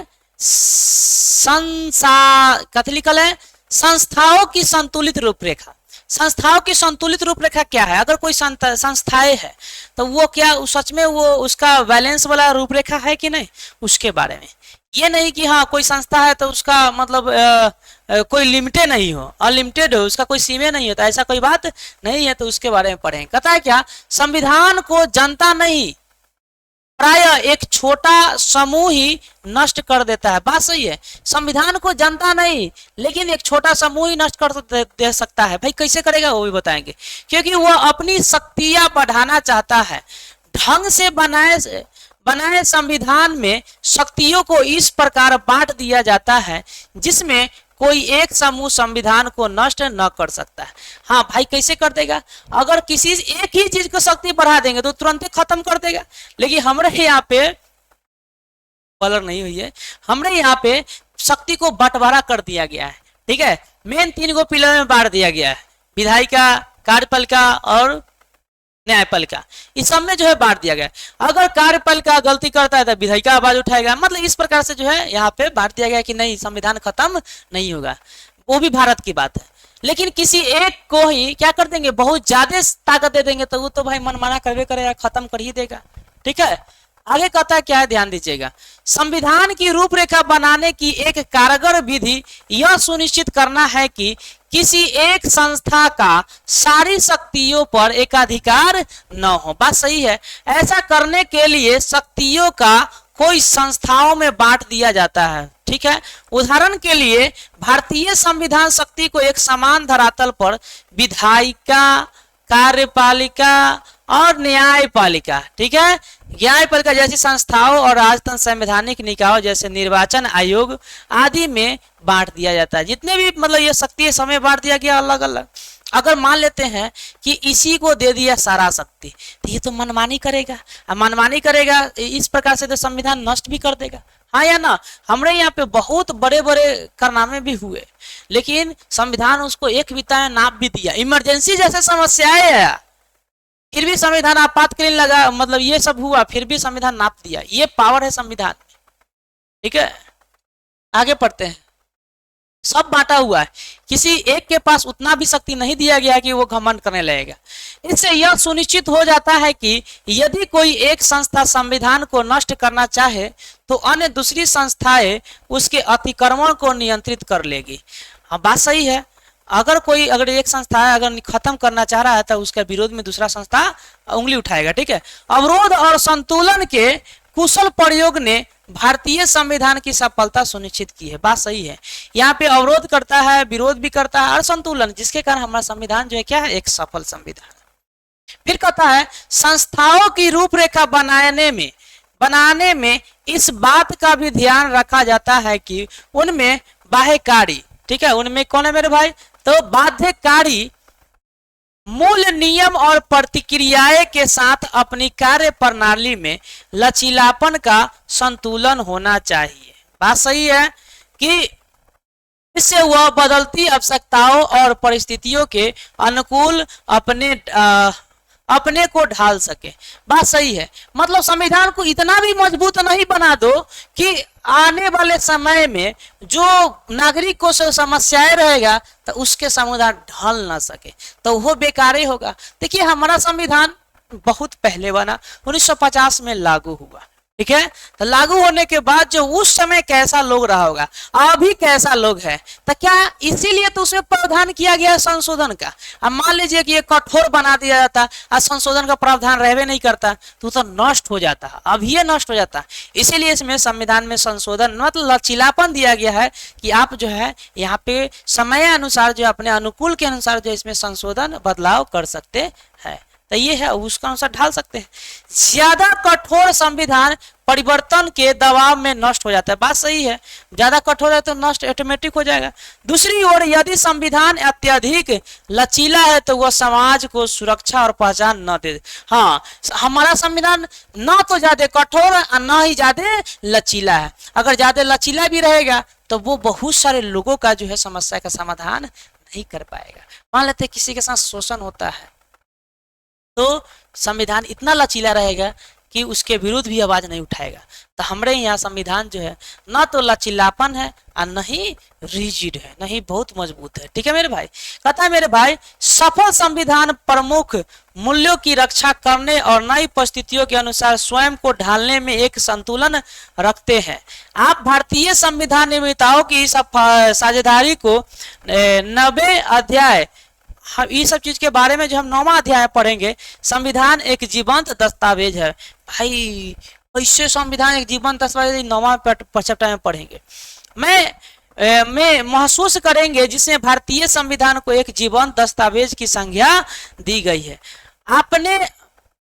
अपने प्रावधानों में परिवर्तन की संभावना और एक हद तक ठोस रूप में संतुलन बैठाकर संविधान सुनिश्चित करता है कि वह दीर्घायु होगा और जनता का आदर प्राप्त करेगा। इस व्यवस्था को मेरे भाई ध्यान दीजिएगा 1 मिनट और।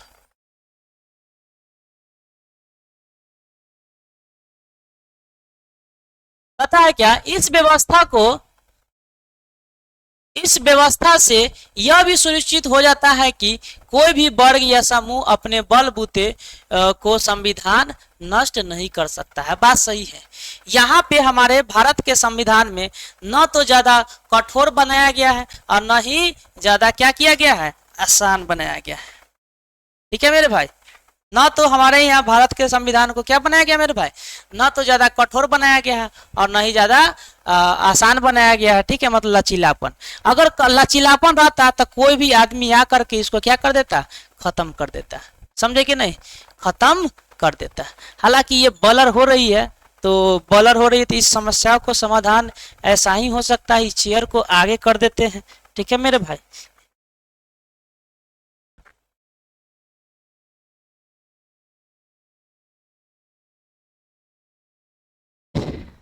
चलिए ठीक है, तो अब हम आगे पढ़ेंगे कि अतः यह पता लगाने के लिए क्या किसी संविधान की सत्ता मान्य है। आप अपने से 3 प्रश्न पूछ सकते हैं। क्या जिन लोगों ने संविधान बनाया वे विश्वसनीय थे? इस प्रश्न का उत्तर इसी अध्याय में आपको मिलेगा। दूसरा क्या है मेरे भाई कि संविधान ने सुनिश्चित किया था कि सूझबूझ के साथ शक्ति को इस प्रकार संगठित किया जाए कि किसी एक समूह के लिए संविधान नष्ट करना आसान न हो। और सबसे अधिक महत्वपूर्ण बात यह है कि क्या संविधान सबको कुछ ऐसा कारण देता है कि वे संविधान का पालन करें। फिर कहता है इस पुस्तक के अधिकतर हिस्से में इसी प्रश्न का उत्तर दिया गया है। फिर कहता है मेरे भाई अगला कि क्या संविधान लोगों की आशाओं और आकांक्षाओं का पिटारा है। तो हाँ मेरे भाई, संविधान जो है लोगों के आकांक्षाओं और आशाओं का क्या है मेरे भाई, पिटारा है। संविधान द्वारा लोगों की निष्ठा प्राप्त करने की योग्यता काफी कुछ इस बात पर भी निर्भर करती है कि संविधान न्यायपूर्ण है या नहीं। भारतीय संविधान में कुछ न्याय के बुनियादी सिद्धांत क्या है। इस पुस्तक का अंतिम अध्याय इस प्रश्न का उत्तर देगा। देखिएगा मेरे भाई, यहाँ पे एक कार्टून दिया गया है जो कि यहाँ पे ताश के गड्डी है। ठीक है, कार्टून बनाने वाले ने इराकी संविधान को ताश के पत्तों का महल कहा। ताश के पत्तों का महल कहा इराक के संविधान को। भाई क्यों कहा, क्योंकि जैसे जैसे ये पत्ता ढल जाएगा तो संविधान में क्या हो जाएगा, समाप्त हो जाएगा। ये ताश के पत्तों के समान है, मतलब ताश के पत्तों के महल है, इसको फूंक दो तो ये उड़ जाएगा। मतलब ये संविधान के बारे में कहा गया है। क्या यह वर्णन भारतीय संविधान पर लागू होगा? तो नहीं मेरे भाई, नहीं होगा। ठीक है, आगे पढ़ेंगे कि भारतीय संविधान कैसे बना। ठीक है मेरे भाई, भारतीय संविधान कैसे बना उसके बारे में हम जानेंगे। आखिर कैसे बना भारतीय संविधान। ठीक है, भारतीय संविधान, आइए देखते हैं भारतीय संविधान कैसे बना। औपचारिक रूप से यह एक संविधान सभा ने संविधान को बनाया जिसे अविभाजित भारत में निर्वाचित किया गया था। इसकी पहली बैठक 9 दिसंबर 1946 ईस्वी को हुई। फिर 14 अगस्त 1947 को विभाजित भारत के संविधान सभा के रूप में इसकी पुनः बैठक हुई। संविधान सभा के कुल सदस्य संविधान सभा के सदस्य 1935 में स्थापित प्रांतीय विधानसभाओं के सदस्य द्वारा अप्रत्यक्ष विधि से चुने गए। संविधान सभा की रचना लगभग उसी योजना के अनुसार हुई जिसे ब्रिटिश मंत्रिमंडल की एक समिति कैबिनेट मिशन ने प्रोत्साहित किया। इस योजना के अनुसार हम पढ़ेंगे प्रत्येक प्रांत देशी रियासतों के समूहों को उनकी जनसंख्या के अनुपात में सीटें दी गई। मोटे तौर पर 10 लाख की जनसंख्या पर एक सीट का अनुपात रखा गया था। परिणाम स्वरूप ब्रिटिश सरकार के प्रत्येक शासन वाले प्रांतों को 292 सदस्य चुनने थे। ठीक है, तथा देखिए उस समय भी अंग्रेज का राज है यहाँ पे, फिर भी भारतीय लोग जो अपना काम कर रहे हैं। ठीक है, देशी रियासतों को न्यूनतम 93 सीट आवंटित की गई। प्रत्येक प्रांत की सीटों की 3 गुना प्रमुख समुदाय मुसलमान, सिख और सामान्य में उनकी जनसंख्या के अनुपात में बांट दिया गया। बात सही है। ठीक है भाई, संविधान बना रहे हैं तो सभी लोगों को ना लेना होगा, है कि नहीं। देखिए ब्रिटिश समय में भी लोग जो है संविधान बनाने के बारे में सोच रहे हैं, अपने सदस्य को चुन रहे हैं। इसका मतलब क्या, अंग्रेज क्या सच में पूरा अधिकार किया था, दमनकारी नीति अपनाया था? नहीं मेरे भाई, थोड़ा बहुत तो यहाँ पे ढिलाई दिया होगा। देखिए आगे क्या है, कहता है क्या कि प्रांतीय विधान सभाओं में प्रत्येक समुदाय के सदस्यों ने अपनी प्रतिनिधियों को चुना और इसके लिए उन्होंने समानुपातिक प्रतिनिधियों और एकल संक्रमण मत पद्धति का प्रयोग किया। देशी रियासतों के प्रतिनिधियों के चुनाव का तीसरा तरीका उनके परामर्श से तय किया गया। अध्याय के पिछले भाग में उन तीनों कारकों पर प्रकाश डाला गया जो संविधान को प्रभावी और सम्मान के योग्य बनाते हैं। भारतीय संविधान इस परीक्षा में किस हद तक कामयाब होता है? देखिएगा मेरे भाई, तो यहाँ पे टॉपिक था कि भारतीय संविधान कैसे बना। तो भारतीय संविधान जो है मेरे भाई, ये संविधान सभा द्वारा बनाया गया था, है ना। 9 दिसंबर 1946 ईस्वी से संविधान सभा द्वारा जो है मतलब कि बहुत सारे लोगों का जो है चुना गया था, सदस्य को चुना गया था। ठीक है, जिसमें से बहुत सारे प्रांत के लोग भी थे, बहुत सारे लोग थे, हिंदू भी थे, मुस्लिम भी थे, सिख भी थे, ईसाई भी, सामान्य जनता, ये सब थे, हिंदू भी थे। ठीक है मेरे भाई, तो सब लोगों को चुना गया कि नहीं, सबका सहमति होनी चाहिए। ये नहीं कि हम मुसलमान को हटा देंगे या संविधान बना देंगे तो कल के मुस्लिम बोले कि नहीं ये मेरे लिए नहीं है, तो हम मजबूरी में हमको इस देश को छोड़ के जाना पड़ेगा। ये नहीं कि हाँ ईसाई के विरुद्ध बना देंगे या सिख के विरुद्ध बना देंगे या सामान्य जनता के विरुद्ध बना देंगे, तो नहीं मेरे भाई, उस समय सबका सहमति लिया गया था और सबका प्रतिनिधित्व यहाँ पे रखा गया था। ठीक है मेरे भाई, आगे पढ़ते हैं क्या कहता है।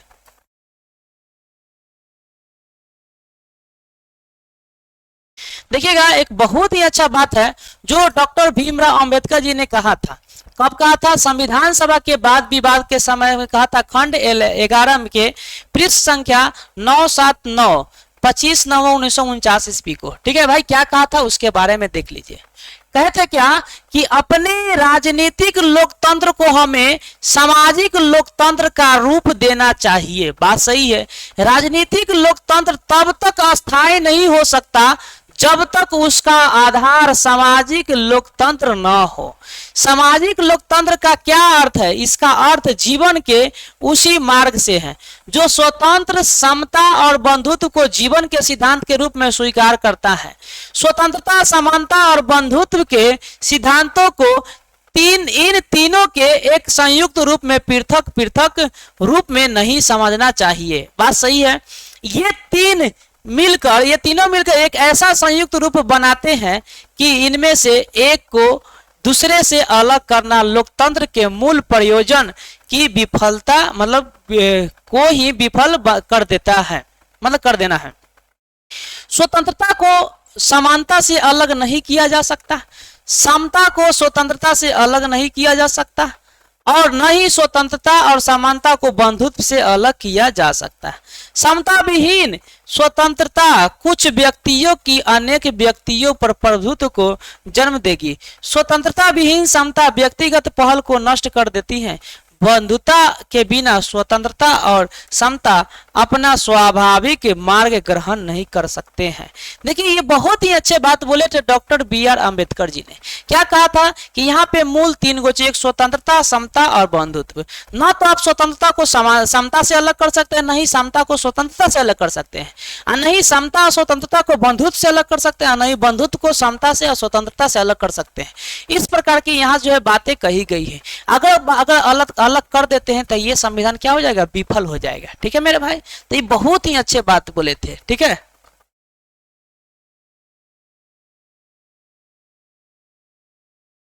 ठीक है मेरे भाई, तो यहाँ तक तो पढ़ लिया। उसके बाद हम जानेंगे यहाँ पे कि भाई क्या किए थे। ऐसा ही तो इन्हें संविधान बना था। और भी बात दिया गया कि विचार विमर्श की जड़ में छुपे मूल्यों में ही संविधान सभा की लोकतांत्रिक सत्ता का आधार था, जहां प्रतिनिधित्व का दावा करने वाली किसी सभा के लिए वांछनीय है कि उनमें समाज के विभिन्न वर्ग सहभागी हो। बात बोले थे ना, यहाँ पे समाज के सभी वर्ग मतलब साथ देगा। वही यह भी महत्वपूर्ण है कि केवल अपनी पहचान या समुदाय का प्रतिनिधि न करे।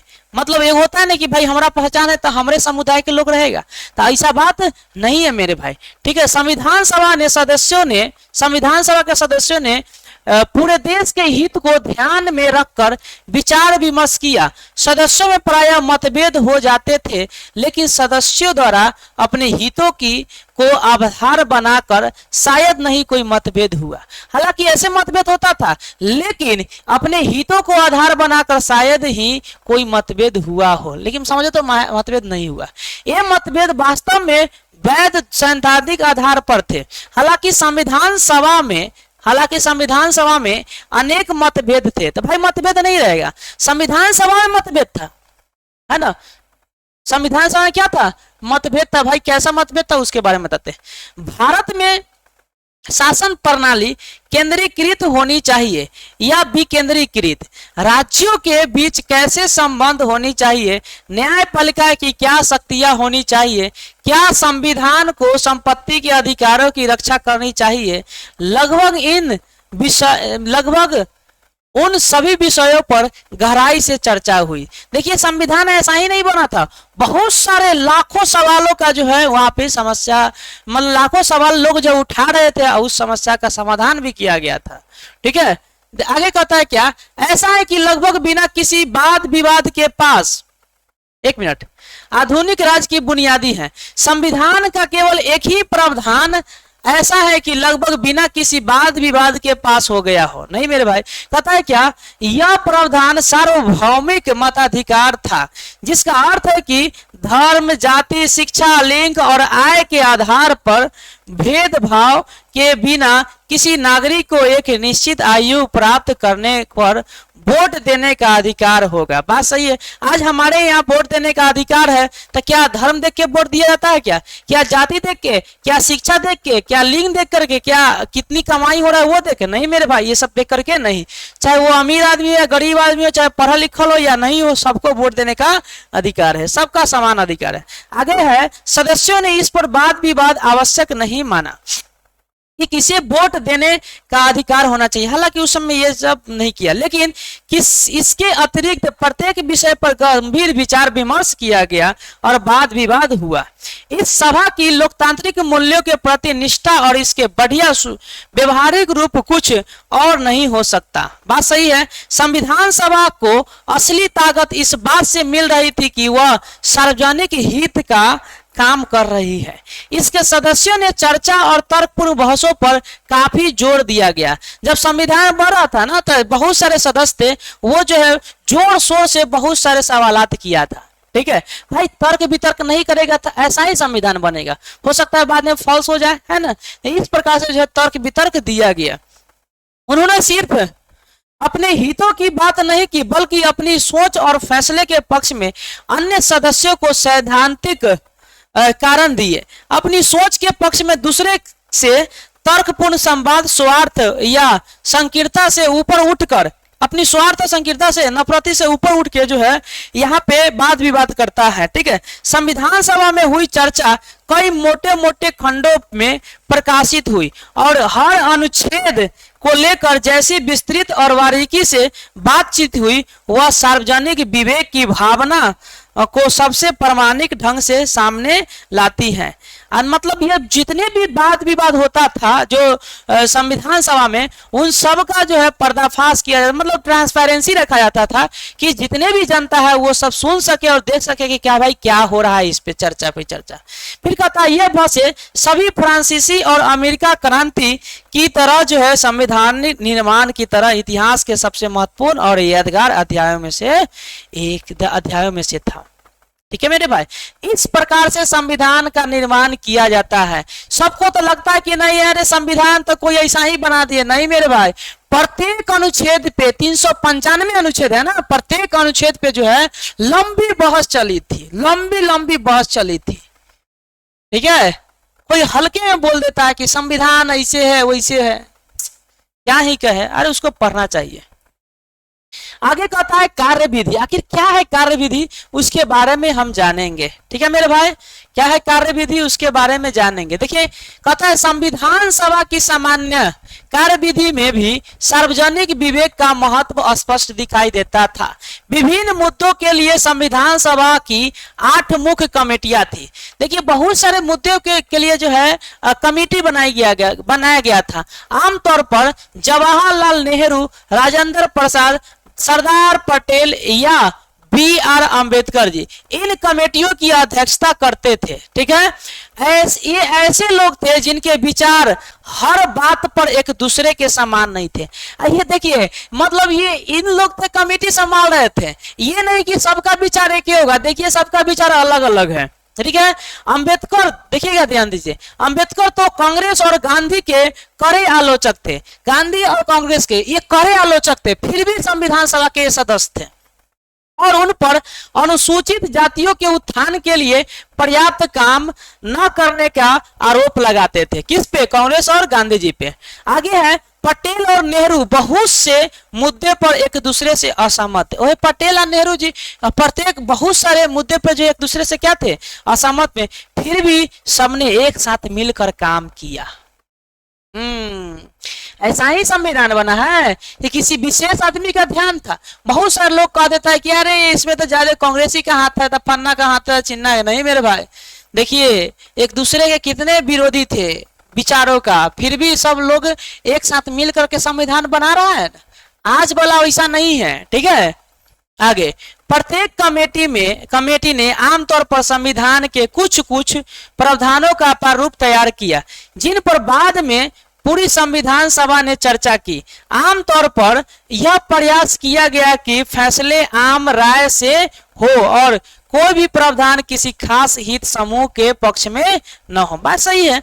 कई प्रावधानों पर निर्णय मत विभाजन करके भी लगाए गए। ऐसे अवसरों पर भी हर सरकार का ध्यान रखा गया और हर तर्क और शंका का समाधान बहुत ही सावधानी से किया गया। लिखित रूप से उनका जवाब दिया गया। 2 वर्ष 11 महीने 18 दिन की अवधि में संविधान सभा की बैठक हुई। ठीक है, बाप रे बाप, इतना दिन के बाद जो है बहुत ही बारीकी से तनको तर्क, मतलब बहुत सारे तर्क वितर्क होता था। ठीक है, बहुत ही प्रेम से शांतिपूर्ण से जो है बहुत ही सावधानी से इसका क्या किया गया मेरे भाई? तो संविधान निर्माण किया गया। और बताते हैं वो संविधान सभा का बैठक जो है टोटल 166, देखिएगा संविधान सभा की बैठक 166 दिन तक चली। कितना दिन तक? 166 दिन तक। 166 दिन तक चलता है बैठक के, बहस पे बहस होते रहता है। ठीक है, इसके सत्र अखबारों और आम लोग के लिए खुले हुए थे। ये जो 166 जो बैठक होती थी, इस पे क्या चर्चाएं हो रही है, इन सब की जानकारी जो है न्यूज़पेपर के माध्यम से लोगों को जो है पल पल की खबर मिलती थी और टीवी के जरिए। ठीक है मेरे भाई, समझ में आई? मुझे उम्मीद है कि आपको समझ में आ गया होगा। यहाँ पे देखिए doctor B are Ambedkar ji क्या कर रहे हैं, देखिएगा मेरे भाई। संविधान सभा के अध्यक्ष डॉक्टर राजेंद्र प्रसाद और प्रारूप समिति के सभापति डॉक्टर बी आर अम्बेडकर एक दूसरे को अभिवादन करते हुए भाई संविधान दे रहे हैं, कहते हैं कांग्रेचुलेशन, है ना, इस प्रकार से जो है अभिवादन कर रहे हैं। देखिए देखिए जैसा मैंने महसूस किया, देखिए ये कहते हैं डॉक्टर राजेंद्र प्रसाद, संविधान ऐसा ही नहीं लिखा गया है ना। सब लोग तो ऐसा ही कर देते हैं कि बाबा साहब ने लिख दिया है फन्ना चिन्ना, है ना। उस समय में उनसे ज्यादा पढ़ा लिखा विद्यार्थी कोई नहीं था, पढ़ा लिखा आदमी कोई नहीं था। उनके पास 32 डिग्रियां, 11 भाषाओं का ज्ञान, 4 पीएचडी, इकोनॉमिक्स में अलग, है ना, हर चीज में लगभग जो है वह अलग अलग पीएचडी किए हुए थे। मतलब इतने ज्ञान था उनके पास, कुछ कहने लायक नहीं। क्या है? अब जो है उनके पास जो है संविधान लिखते हैं तो क्या सुखचैन में लिखते हैं? क्या सुखचैन में नहीं मेरे भाई, सुखचैन में नहीं लिखते हैं। देखिए कैसे लिखते हैं, ये खुद डॉक्टर राजेंद्र प्रसाद जी कहते हैं। कहता है कि जैसे मैंने महसूस किया, शायद ही किसी ने किया हो कि प्रारूप समिति के सदस्य विशेषकर इसके सभापति डॉक्टर बी आर अम्बेडकर ने अस्वस्थ होने के बावजूद कितने उत्साह और लगन के साथ जो है काम किया। जब ये संविधान लिख रहे थे ना, तो इनको उस समय मतलब ये डायबिटीज के पेशेंट थे, पैर में दर्द होते रहता था। तैयो जो है ये संविधान लिखते थे वही उत्साहपूर्ण से। अभी अगर आप लोगों को कहा जाए कि पढ़िए, तनका सानी पेट में दर्द न हुआ कि पढ़ाई को छोड़ देते हैं, सो जाते हैं। ऐसा ही आप बड़का आदमी नहीं बनिएगा, समझे। यहाँ पे देखिए इनको करते क्या है, ये मेरा शब्द बोला हुआ नहीं है, स्वयं डॉक्टर राजेंद्र प्रसाद जी कहते हैं कि ये अस्वस्थ होने के बाद भी संविधान बनाने में इनको बहुत रुचि थी, बहुत ही उत्साहपूर्ण से जो है ये क्या करते थे, काम करते थे। डॉक्टर अंबेडकर को प्रारूप समिति में शामिल करने और इसके सभापति बनाने के निर्णय से बेहतर और कोई निर्णय नहीं हो सकता। कितनी बड़ी बात कहे, बहुत बड़ी बात कहे, है कि नहीं। क्या बोले कि डॉक्टर अंबेडकर जी को संविधान के प्रारूप समिति का अध्यक्ष बनाया, तो इससे बड़ा कोई निर्णय हो ही नहीं सकता, क्योंकि ये जानते थे कि इनसे बड़ा उनहार कोई आदमी अभी नहीं है पृथ्वी पर। ठीक है, आगे उन्होंने न केवल अपने चयन को न्यायोचित सिद्ध किया, बल्कि उन्होंने जो कार्य किया उसे भी गरिमा प्रदान की। इस संबंध में समिति के अन्य सदस्यों में परस्पर भेद करना पक्षपातपूर्ण होगा। मैं जानता हूं कि उन सभी ने उतने ही उत्साह और लगन से साथ कार्य किया जितना कि उसके सभापति ने।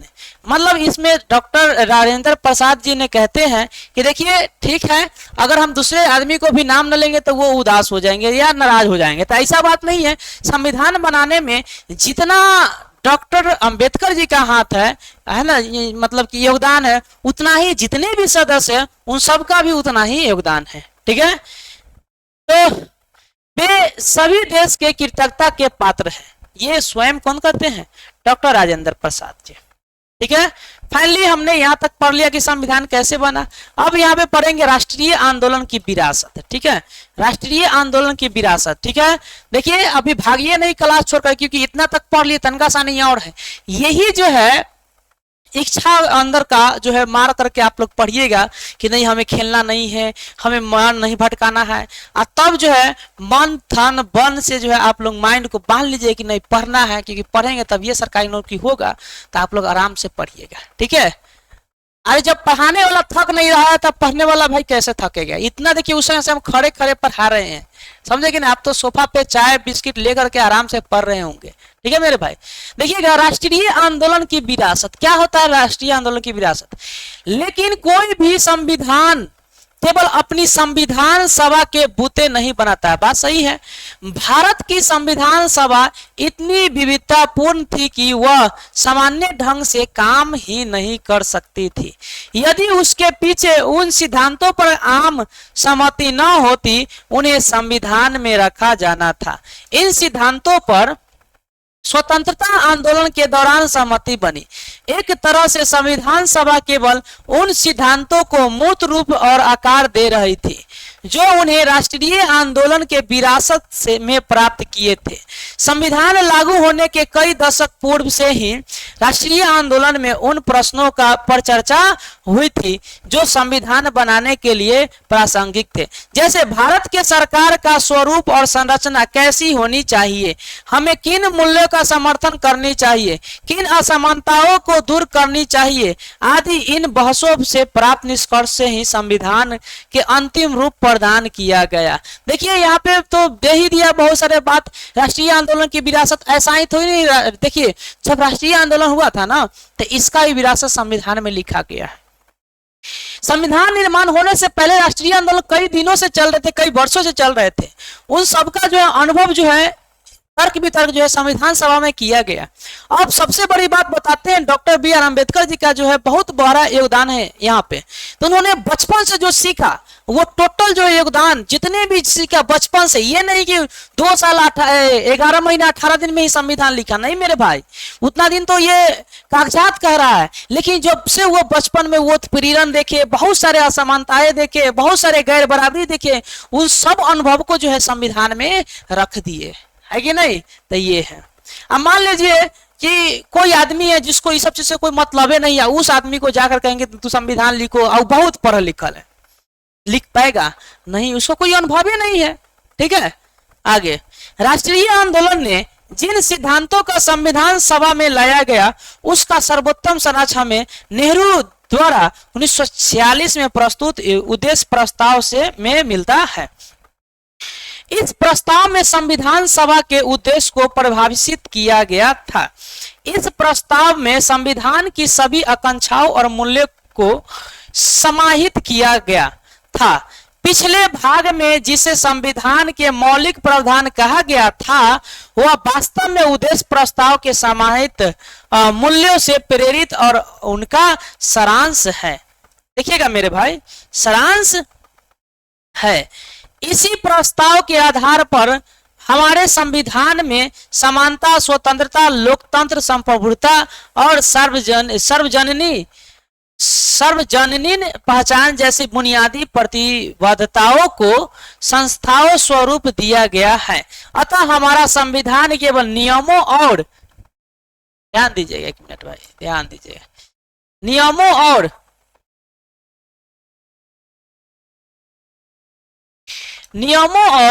प्रतिक्रियाओं के भूल भुलैया नहीं है, बल्कि यह एक ऐसी सरकार बनाने की नैतिक प्रतिबद्धता है। राष्ट्रीय आंदोलन में लोगों को दिए गए अब आश्वासनों को पूरा करेगी। बात सही है, यहाँ पे ये सारे बात जो दिया गया शायद समझ में आ ही गई होगी, कोई बड़ी बात यहाँ पे है नहीं। फिर है संस्थागत व्यवस्थाएं। क्या है भाई संस्थागत व्यवस्थाएं के बारे में पढ़ते हैं, एक मिनट।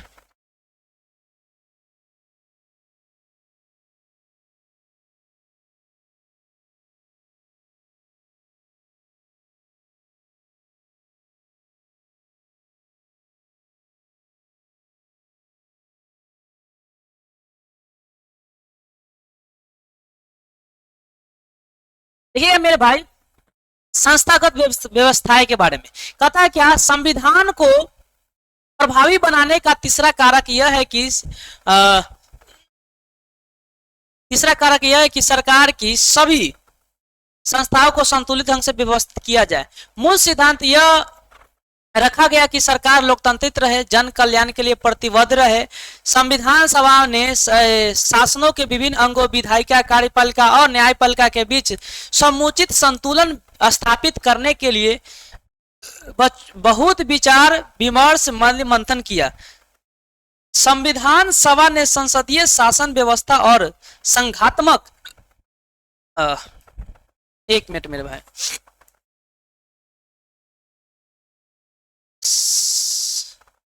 हाँ,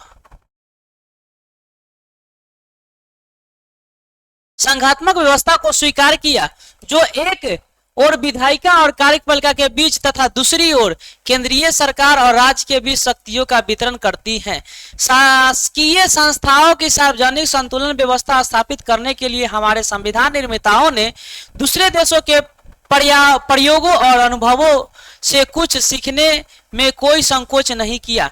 इसी प्रकार हमारे संविधान निर्माताओं ने अनेक संवैधानिक परंपराओं से कुछ ग्रहण करने से कोई भी परहेज नहीं किया। यह अनेक व्यापक ज्ञान का प्रमाण है कि उन्होंने किसी भी ऐसी बौद्धिक तर्क या ऐतिहासिक उदाहरण की अनदेखी नहीं की जो उनके कार्य के संपन्न करने के लिए जरूरी था। अतः उन्होंने विभिन्न देशों से अनेक प्रावधानों को भी लिया, लेकिन उन विचारों को लेना कोई नकलची मानसिकता का परिणाम नहीं था, बल्कि बात इससे बिल्कुल अलग थी। संविधान के प्रत्येक प्रावधान को इस आधार पर उचित सिद्ध करना था कि वह भारत की समस्याओं और आशाओं के अनुरूप है। यह भारत की सौभाग्य ही था कि हमारी संविधान सभा ने संकुचित दृष्टिकोण छोड़कर संपूर्ण विश्व से सर्वोत्तम चीजों को ग्रहण किया और उन्हें अपना बना लिया।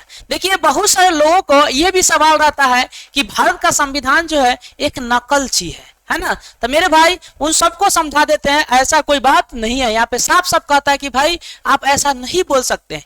यहाँ इसीलिए किया गया कि हमारे यहाँ जो समस्या संकुचित है, केवल उसी में से मतलब निष्कर्ष निकाल करके डाल देंगे तो वो साबित नहीं होगा। ठीक है, सबसे बड़ी फायदा यह है कि हमने बहुत सारे भारत के जब संविधान बना रहे थे तो विश्व के बहुत सारे लगभग 60 देश से जो है संविधान मंगाया गया और वहां के जो है संविधान को पढ़ा गया और जो मेन पॉइंट था उन सबको जो हमारे यहाँ जो एडॉप्ट किया गया। और वो भी ध्यान दीजिएगा, अगर वो शब्द लिया गया जैसे समानता, जैसे क्या कहते हैं मौलिक अधिकार है, अमेरिका से लिया गया, तो मौलिक अधिकार हमारे यहाँ और उनके यहाँ आकाश पाताल का अंतर है। हालांकि वो शब्द लिया गया तो हमारे यहाँ जो विस्तृत रूप से जो अच्छे से जो है यहाँ पे समझाया गया है। समझे कि नहीं? तो इसको हम कॉपी पेस्ट नहीं कहेंगे मेरे भाई। अब वो जो कहते हैं उनको हम क्या ही कहे, उनको तो भाई पढ़ना पड़ेगा। ठीक है, उनको पढ़ना पड़ेगा। जिसके पास बुद्धि होता नहीं है वो कुछ बोल देता है,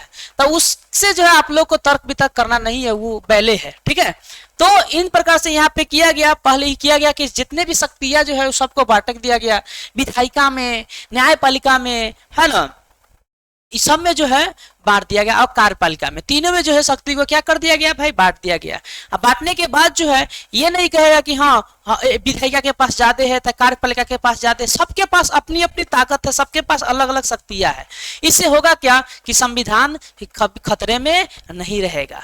ये सब चीज जो है दूसरे देशों से जो भी मतलब अडॉप्ट किया गया था, तो इसको जो है हम नकल नहीं कहेंगे। ठीक है, इसको हम नकलची नहीं कहेंगे। ठीक है मेरे भाई।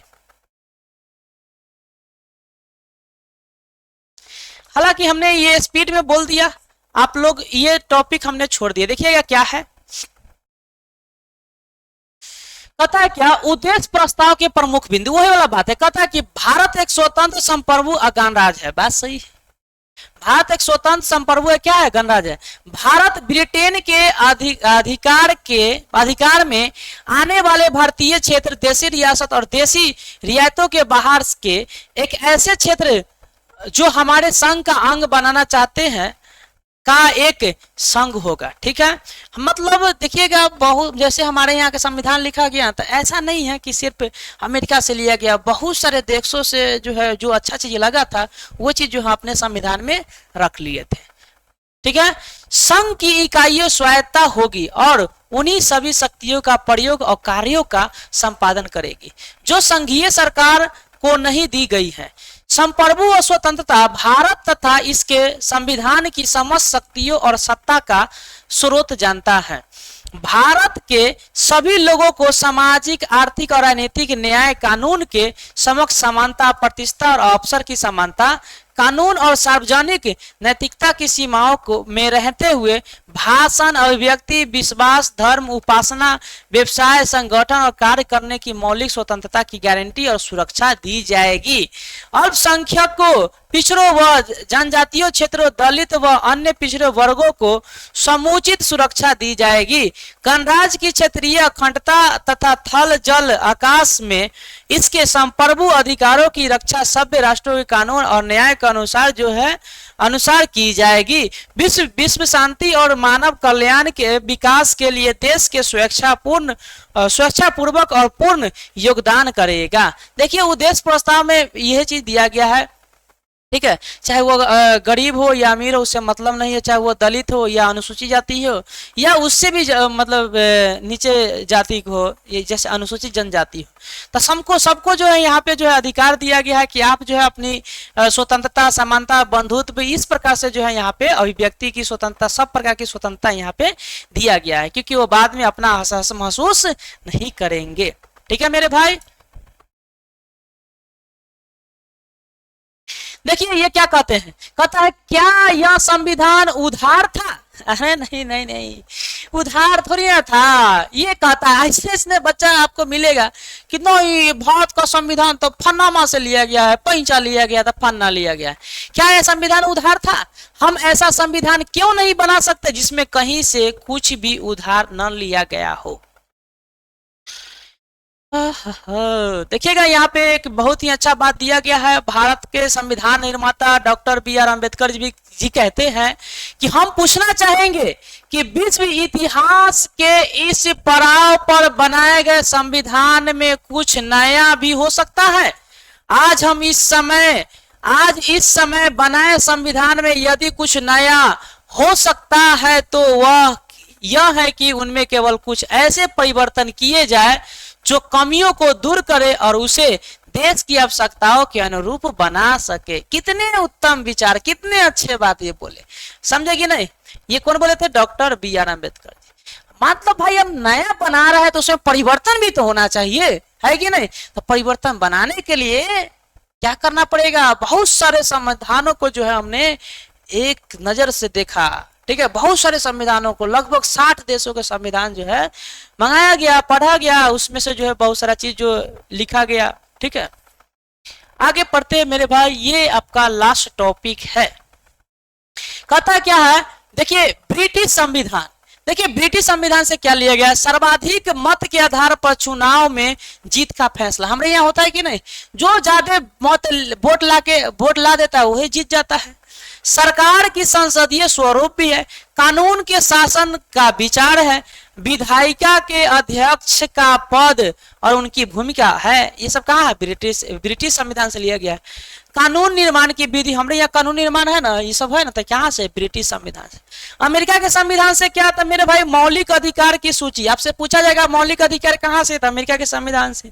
न्यायिक पुनरावलोकन शक्ति और न्यायपालिका की स्वतंत्रता कहाँ से लिया गया? तो अमेरिका से लिया गया। ये डायरेक्ट यहाँ से हिट क्वेश्चन आपके एग्जाम में आता है, ठीक है, ध्यान दीजिएगा। आयरलैंड का संविधान से डीपीएसपी लिया गया है कि नहीं, राज्य के नीति निर्देशक तत्व लिया गया। फ्रांस के संविधान से स्वतंत्रता, समानता और बंधुत्व का सिद्धांत लिया गया। ठीक है, आज हमारे यहाँ स्वतंत्रता, समानता और बंधुत्व है ना, तो ये कहाँ से लिया गया था? फ्रांस से।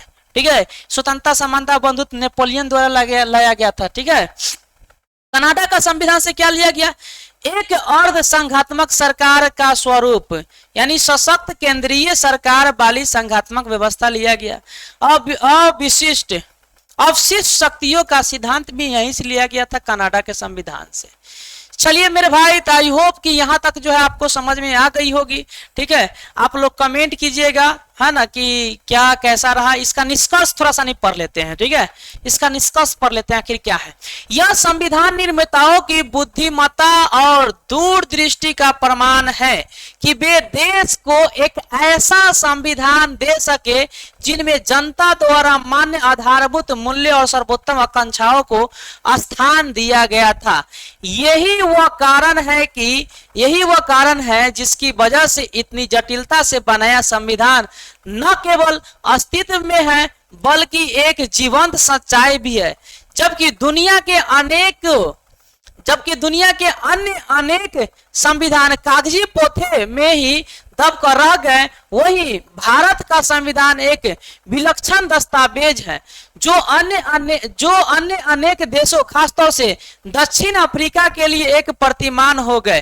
3 वर्ष तक संविधान बनाने की प्रक्रिया मुख्य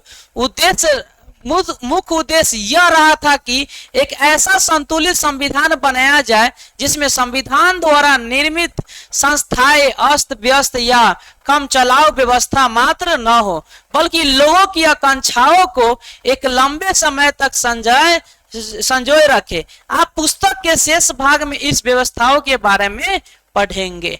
देखिए, तो ये निष्कर्ष है। लगभग 3 साल लगा बनाने में। ये एक ऐसा संविधान बना कि दुनिया के सबसे बड़ा और बहुत ही सुंदर संविधान बना। बहुत सारे संविधान तो सिर्फ कागजों पर लिखा हुआ, कागजों पर लिखे हुए दब गए हैं, समझे कि ना। लेकिन भारत का संविधान वैसा नहीं है। तो मेरे भाई, ये टॉपिक जो है पॉलिटी का, एनसीईआरटी का पहला चैप्टर समाप्त हुई। अगर आप लोग को कैसा लगा आप लोग कमेंट कीजिएगा, तो दूसरा चैप्टर जस्ट इसके नीचे जो है आपको मिल जाएगा। चलिए, धन्यवाद, टाटा बाय बाय।